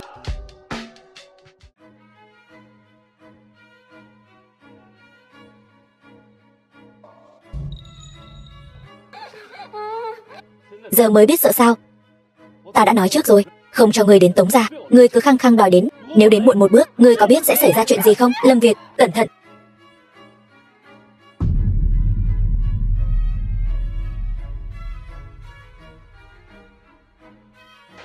Chỉ dựa vào ngươi, còn chưa làm ta bị thương được đâu. Vậy sao?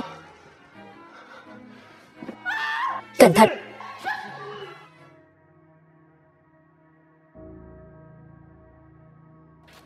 Anh hùng cứu mỹ nhân đúng không? Vậy ta sẽ tiễn hai người xuống suối vàng làm một đôi uyên ương.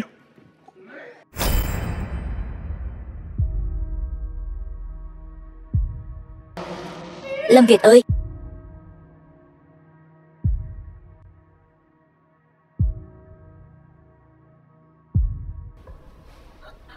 Lâm Việt tỉnh lại. Tỉnh lại đi. Im miệng. Không được, cứ tiếp tục thế này, cho dù không bị Tống Viễn Chết thiêu mất mạng, thì cậu ta cũng sẽ mất mạng vì mất máu quá nhiều. Cậu mất máu quá nhiều rồi. Đừng ngủ, tuyệt đối đừng ngủ. Ngủ tiếp đi là cậu sẽ không mở mắt ra được nữa đâu. Vậy cô có điều gì muốn nói với tôi không? Tại sao cậu nhất định phải cưới Kiều Thi Thi? Sao hả? Cô ghen rồi sao? Tôi ghét cô ta. Nếu cậu cưới cô ta, tôi cũng sẽ ghét cậu. Vậy nếu tôi không cưới cô ta, cô sẽ ở bên tôi chứ? Cậu vẫn chưa trả lời tôi. Tại sao nhất định phải là cô ta? Cô ấy đã cứu mạng tôi ở Biên Thành.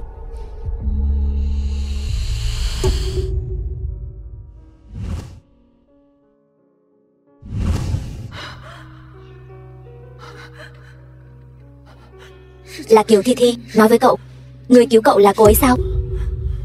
Tôi đã bảo Đường Thanh điều tra. Nghe nói là con gái Kiều gia. Tôi đã hỏi cô, nhưng cô phủ nhận. Lâm Việt, nếu chúng ta đều bình an vô sự, tôi muốn nói với anh một chuyện. Bây giờ trốn thoát mới là điều quan trọng. Hay là tạm thời đừng nói với Lâm Việt. Người cứu cậu ta ở Biên Thành năm đó là mình. Cô rõ ràng biết có nguy hiểm, tại sao còn đến gần Tống gia? Lâm Việt, không phải ai cũng giống như cậu, muốn gì được nấy. Tôi là người thân duy nhất của mẹ tôi trên đời này. Nếu tôi không đi giành giật cho bà ấy, thì sẽ chẳng có ai giúp bà ấy cả. Nói đủ chưa? Không ngờ Đường là Lâm thiếu gia, lại vì một đứa con gái bị ruồng bỏ của Kiều gia mà rơi vào tình cảnh thê thảm như thế này. Tống Viễn Chết, tôi khuyên anh nên dừng tay lại. Nếu không, hậu quả anh gánh không nổi đâu. Hậu quả. Anh tưởng tôi sợ sao? Hôm nay lão tử sẽ cho các người chôn cùng với nhau.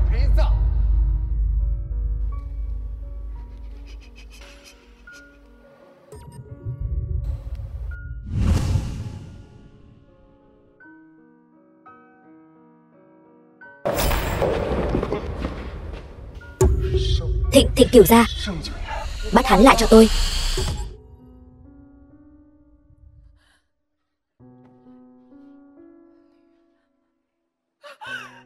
Lâm Việt, Nhiên, em tỉnh rồi. Cửu gia,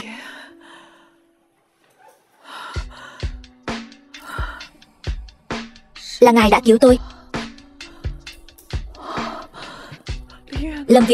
Lâm Việt đâu? Lâm Việt không sao.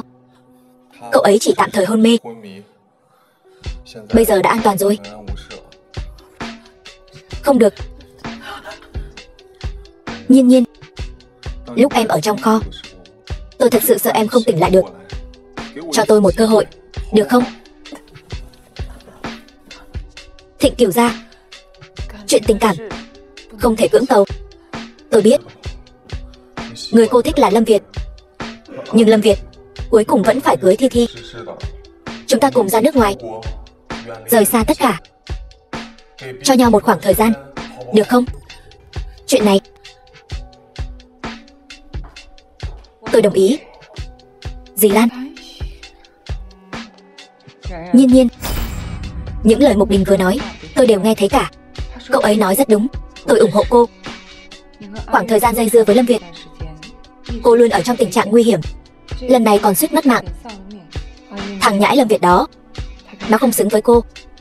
Có lẽ mình và Lâm Việt thật sự có duyên mà không có phận, chỉ làm tổn thương lẫn nhau thôi. Ban đầu mình còn muốn đem chuyện Biên Thành nói cho anh ấy biết, vẫn là đừng nên gây thêm chuyện nữa.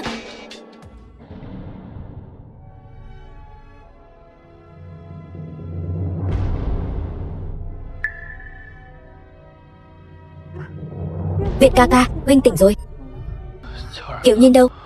Nhiên Nhiên, cô ấy, Kiều Nhiên tỉ tỉ mấy ngày nay căn bản không đến thăm huynh. Ta đã ngủ bao lâu rồi? Con đã ngủ 1 tuần rồi. Lâu như vậy rồi sao? Con nằm xuống đi. Gấp cái gì chứ? Không sao, chỉ là vết thương nhỏ thôi. Vết thương nhỏ gì chứ? Lần này con mất rất nhiều máu, may mà không nguy hiểm đến tính mạng. Nếu không thì con bảo mẹ phải làm sao? Mẹ sẽ không có lần sau nữa. Kiều Nhiên đâu? Con phải đi tìm cô ấy. Anh còn muốn đi tìm cô ta sao? Cô ta sắp sửa cùng Cửu gia xuất ngoại rồi. Không thể nào. Không có gì là không thể.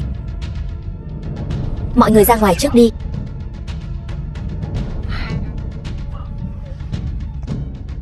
Ra ngoài.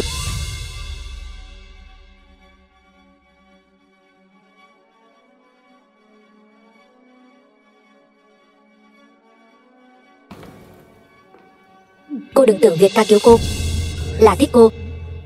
Anh ấy sắp cưới tôi rồi. Cô mau xuất ngoại đi, đừng bao giờ quay lại nữa. Liên quan gì đến cô? Kiều Thi Thi, tôi thật sự rất tò mò, trong cuộc đời cô rốt cuộc còn có cái gì không phải đồ ăn cắp nữa. Còn không mau ra ngoài.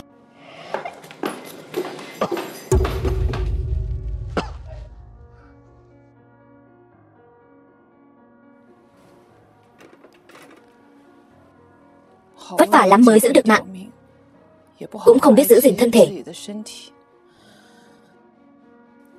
Trước khi vết thương lành, nhất định phải chú ý, đừng làm phiền nhân viên y tế chúng tôi. Tôi vì cứu em mà bị thương.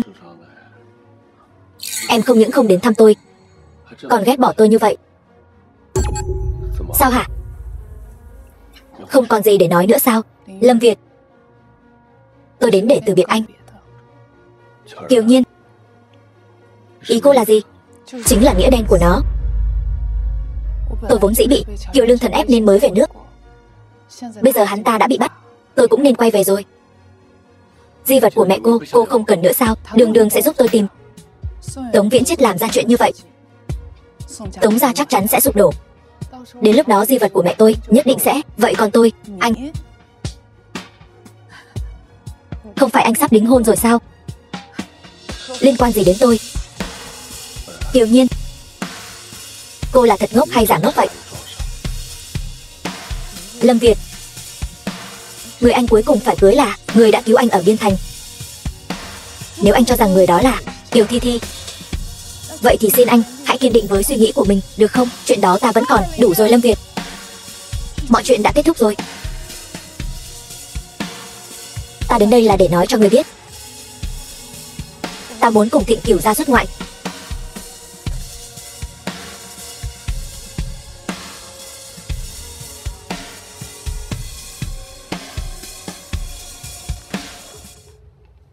Thiếu gia, sự việc của Tống gia điều tra thế nào rồi? Bằng chứng phạm tội của Tống gia ta đã giao toàn bộ cho cơ quan tư pháp rồi, không lâu nữa sẽ tuyên án. Thứ ta muốn đâu?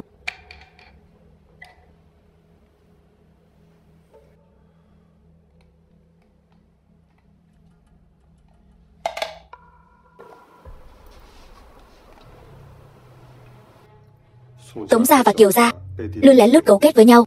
Ta nghĩ miếng ngọc bội này nhất định có liên quan đến thân thế của bác sĩ Kiều.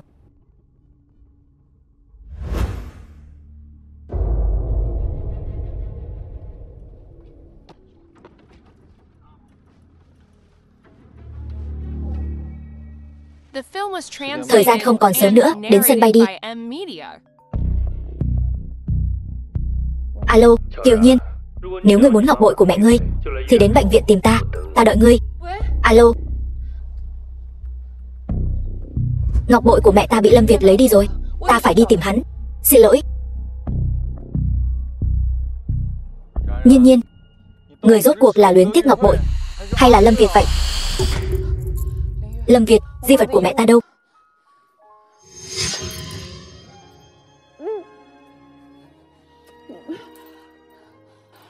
Kiều Nhiên, ta mất nửa cái mạng cứu ngươi. Ngươi không thể đối xử với ta như vậy. Lâm Việt, ta không muốn cãi nhau với ngươi. Di vật của mẹ ta đâu? Sao nào? Muốn lấy được di vật rồi cùng cậu ta bỏ trốn? Kiều Nhiên, ngươi phải hỏi ta có đồng ý hay không. Lâm Việt, nếu ngươi đã xác nhận người cứu ngươi ở Biên Thành là Kiều Thi Thi, người ngươi muốn cưới cũng là Kiều Thi Thi, tại sao ngươi không buông tha ta? Nhiên Nhiên, chuyện này ta vẫn đang điều tra, cho ta thêm chút thời gian được không? Việt ca ca, tại sao huynh vẫn không chịu tin tưởng muội? Muội chẳng qua chỉ muốn gả cho huynh thôi mà. Kiều Thi Thi đáng ghét đó, dám làm ra nhiều chuyện lừa gạt ta như vậy. Thiếu gia, đây là thứ tìm thấy ở Tống gia, là đoạn ghi âm đối thoại của Kiều Thi Thi và Tống Viễn Chiết. Bên trong có đầy đủ bằng chứng chứng minh hai người bọn họ cấu kết và bắt cóc bác sĩ Kiều, âm mưu hãm hại tính mạng của họ. Đưa Kiều Thi Thi đến đây. Ta chính là thiếu phu nhân của Lâm gia các ngươi đấy. Thả ta ra. Việt ca ca, huynh xem thuộc hạ của huynh đối xử với muội như thế nào kìa, đều làm muội đau hết cả rồi. Chuyện gì vậy? Thiếu phu nhân. Kiều Thi Thi, ngươi nghĩ một kẻ mạo danh thế thân xứng làm phu nhân của Lâm Việt ta sao? Mạo danh thế thân gì chứ? Việt ca ca, huynh đang nói gì vậy? Muội nghe không hiểu gì cả. Chúng ta có hiểu lầm gì đó chăng? Sắp mất mạng đến nơi rồi mà còn chối cãi. Kiều Thi Thi, đừng tưởng sắp được làm Lâm thiếu phu nhân rồi thì dám không coi ta ra gì. Đừng quên, trong tay ta có tất cả bằng chứng người mạo danh Kiều Nhiên. Còn gì muốn nói nữa? Không phải như vậy. Việt ca ca, huynh nghe muội giải thích. Là Tống Viễn Chiết, tên cặn bã Tống Viễn Chiết đó, hắn muốn muội giúp hắn hãm hại Kiều Nhiên tỷ tỷ, nhưng muội không chịu. Sau đó hắn liền đe dọa muội. Hắn ngụy tạo ra những chứng cứ này. Muội, Việt ca ca, cho dù huynh không tin muội, huynh cũng phải tin tưởng vết sẹo trên lưng muội chứ.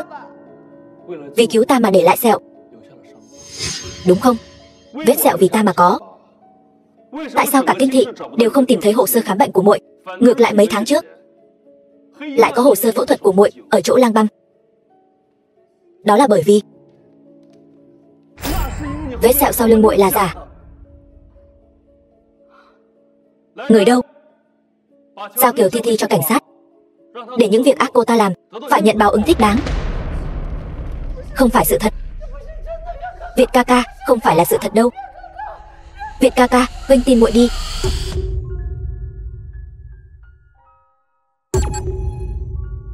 Nhiên Nhiên, anh đến đây làm gì? Nhiên Nhiên, xin lỗi, là ta trách lầm cô rồi. Ta không chỉ lầm mắt cá thành ngọc trai, mà còn nhận nhầm ân nhân cứu mạng. Ta không dám đối diện với nội tâm mình, không dám đối diện với lòng mình thích cô. Nhiên Nhiên, xin lỗi, ta thích cô. Anh đã biết hết rồi. Là lỗi của tôi, để em đợi lâu rồi. Nhiên Nhiên, em có phải đang ngại ngùng không? Vậy anh có thể tiếp tục theo đuổi em không? Anh đảm bảo.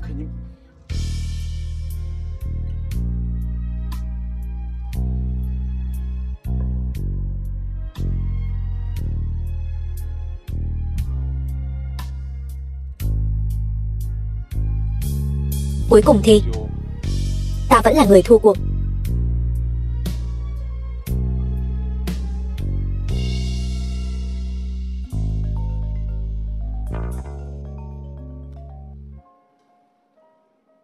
Alo, thiếu gia, Kiều Thi Thi đã thoát khỏi người của chúng ta, bỏ trốn rồi. Chuyện gì vậy? Kiều Thi Thi đã cắt đuôi người của chúng ta, còn trộm cả di vật của mẹ Kiều tiểu thư. Cái gì? Nhiều người như vậy mà không canh nổi một người phụ nữ sao? Còn cần các ngươi gì nữa? Tìm cho ta. Không tìm thấy thì cút hết cho ta. Ba. Bao nhiêu năm rồi? Con cuối cùng cũng tìm được ba. Con thật sự là con gái của ta và Tố Tố sao? Không sai, không sai được. Miếng ngọc bội này là ta đã tặng cho nàng. Con gái, tên con là gì? Con tên Thi Thi. Khương Thi Thi. Má Vương, mau đưa Thi Thi lên lầu, thay cho con bé bộ quần áo khác. Ta muốn tuyên bố với tất cả mọi người về con gái cưng của ta. Ba.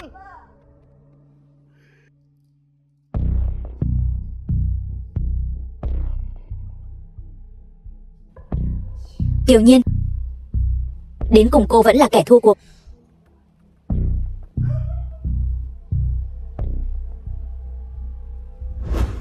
Tôi vẫn chưa tìm thấy tung tích của Kiều Thi Thi.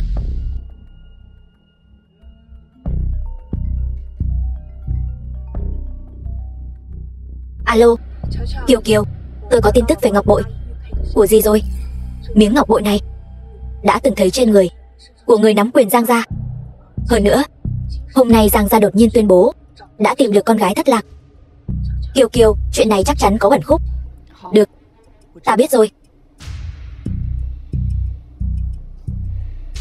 Xem ra, không chỉ thân phận của tôi có liên quan đến Giang gia, mà Kiều Thi Thi nhất định là nhanh chân đến trước rồi.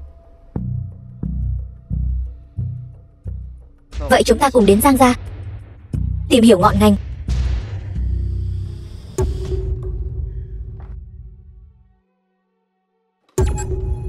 Các ngươi làm gì ở đây? Đương nhiên là đến vạch trần giấc mộng gà rừng hóa phượng hoàng của ngươi.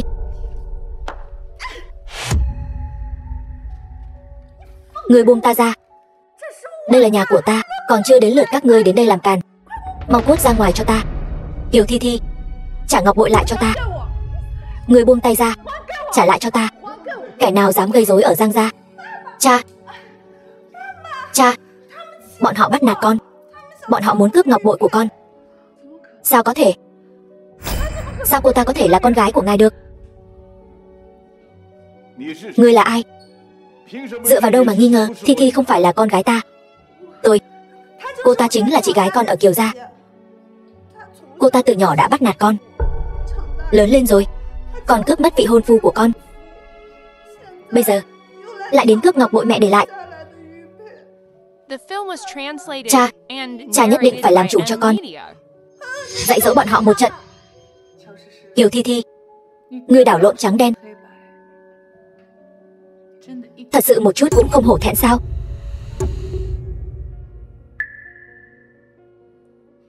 Thi Thi, chuyện này là sao? Cha, cha đừng để cô ta lừa. Cô ta từ nhỏ đã là người ham hư vinh, lại còn hay nói dối. Không biết lúc nào đã trộm ngọc bội của con, còn chụp ảnh lại. Nhất định phải tin con. Kiều Thi Thi, kẻ nói dối, ham hư vinh là ngươi mới đúng. Lâm Việt, ngươi có tư cách gì mà chỉ trích ta? Năm đó ở Biên Thành là ta liều mạng cứu ngươi. Ngươi thì hay rồi, bội bạc yêu chị gái của ta. Bây giờ lại cùng người đàn bà này đến mắng ta. Cha, con không muốn gặp lại hắn nữa. Người đâu? Khoan đã. Giang lão gia, tôi khẩn cầu ngài cho tôi và Kiều Thi Thi cơ hội đối chất.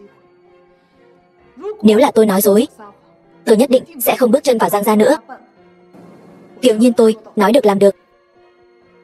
Con bé này sao lại giống cái tính bướng bỉnh của Tố Tố y như đúc vậy?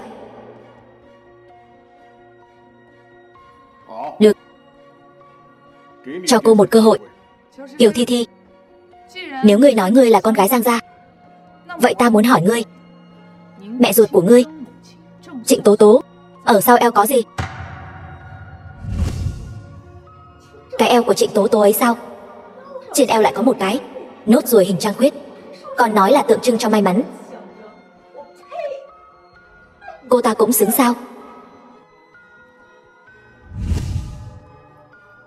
Tôi đương nhiên biết. Sau eo mẹ tôi có một vết bớt hình trăng khuyết. Mẹ còn thường nói đó là biểu tượng của may mắn. Thế nào hả? Cô không còn gì để nói nữa chứ? Đúng vậy. Ở sau eo của mẹ quả thực có một dấu vết như trăng non. Nhưng đó không phải là vết bớt. Đó là vết sẹo sau vụ tai nạn xe hơi năm đó của bà ấy. Ba đừng có nghe cô ta nói bậy. Ta thấy là người đang nói bậy. Là Tố Tố đã cứu ta, mới để lại vết sẹo này. Bà ấy là người yêu cái đẹp biết bao.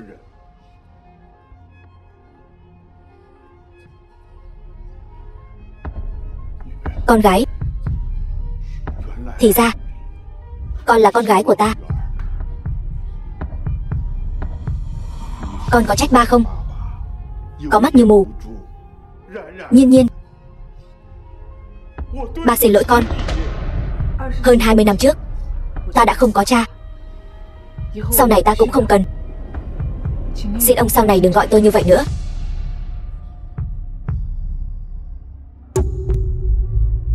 Kiều Thi Thi, ngọc bội nên trả lại cho tôi rồi.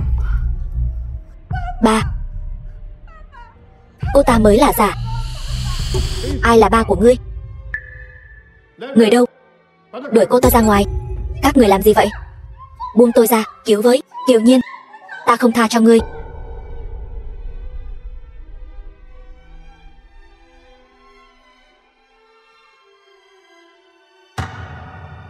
Bây giờ xem ra khuôn mặt này và Tố Tố thật sự là giống hệt nhau. Ngày đó ta có lỗi với hai mẹ con. Là ta quá nhu nhược, không chịu nổi áp lực của Giang gia. Bây giờ lại lầm mất cá thành chân trâu. Nhiên Nhiên, tất cả lỗi lầm của ba. Con có thể tha thứ cho ba không? Tôi đã nói rất rõ ràng rồi. Giang tiên sinh, bác Giang, ông không cần lo lắng.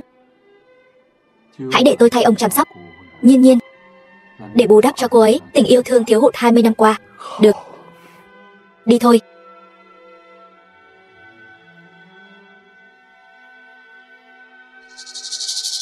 Vội vàng như vậy làm gì?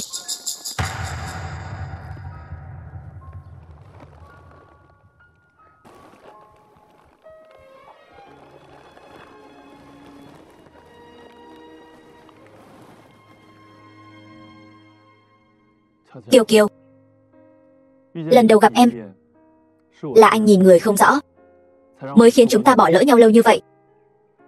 Xin lỗi. Đây là lời xin lỗi muộn màng của anh, cũng là điều anh muốn dùng cả đời để bảo vệ em. Gả cho anh nhé.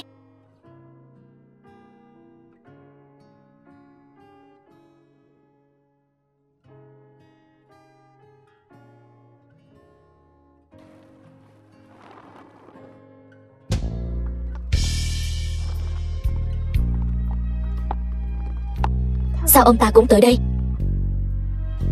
Anh biết em khẩu xà tâm Phật. Gần 1 năm nay em vẫn luôn âm thầm theo dõi tình hình của ông ấy.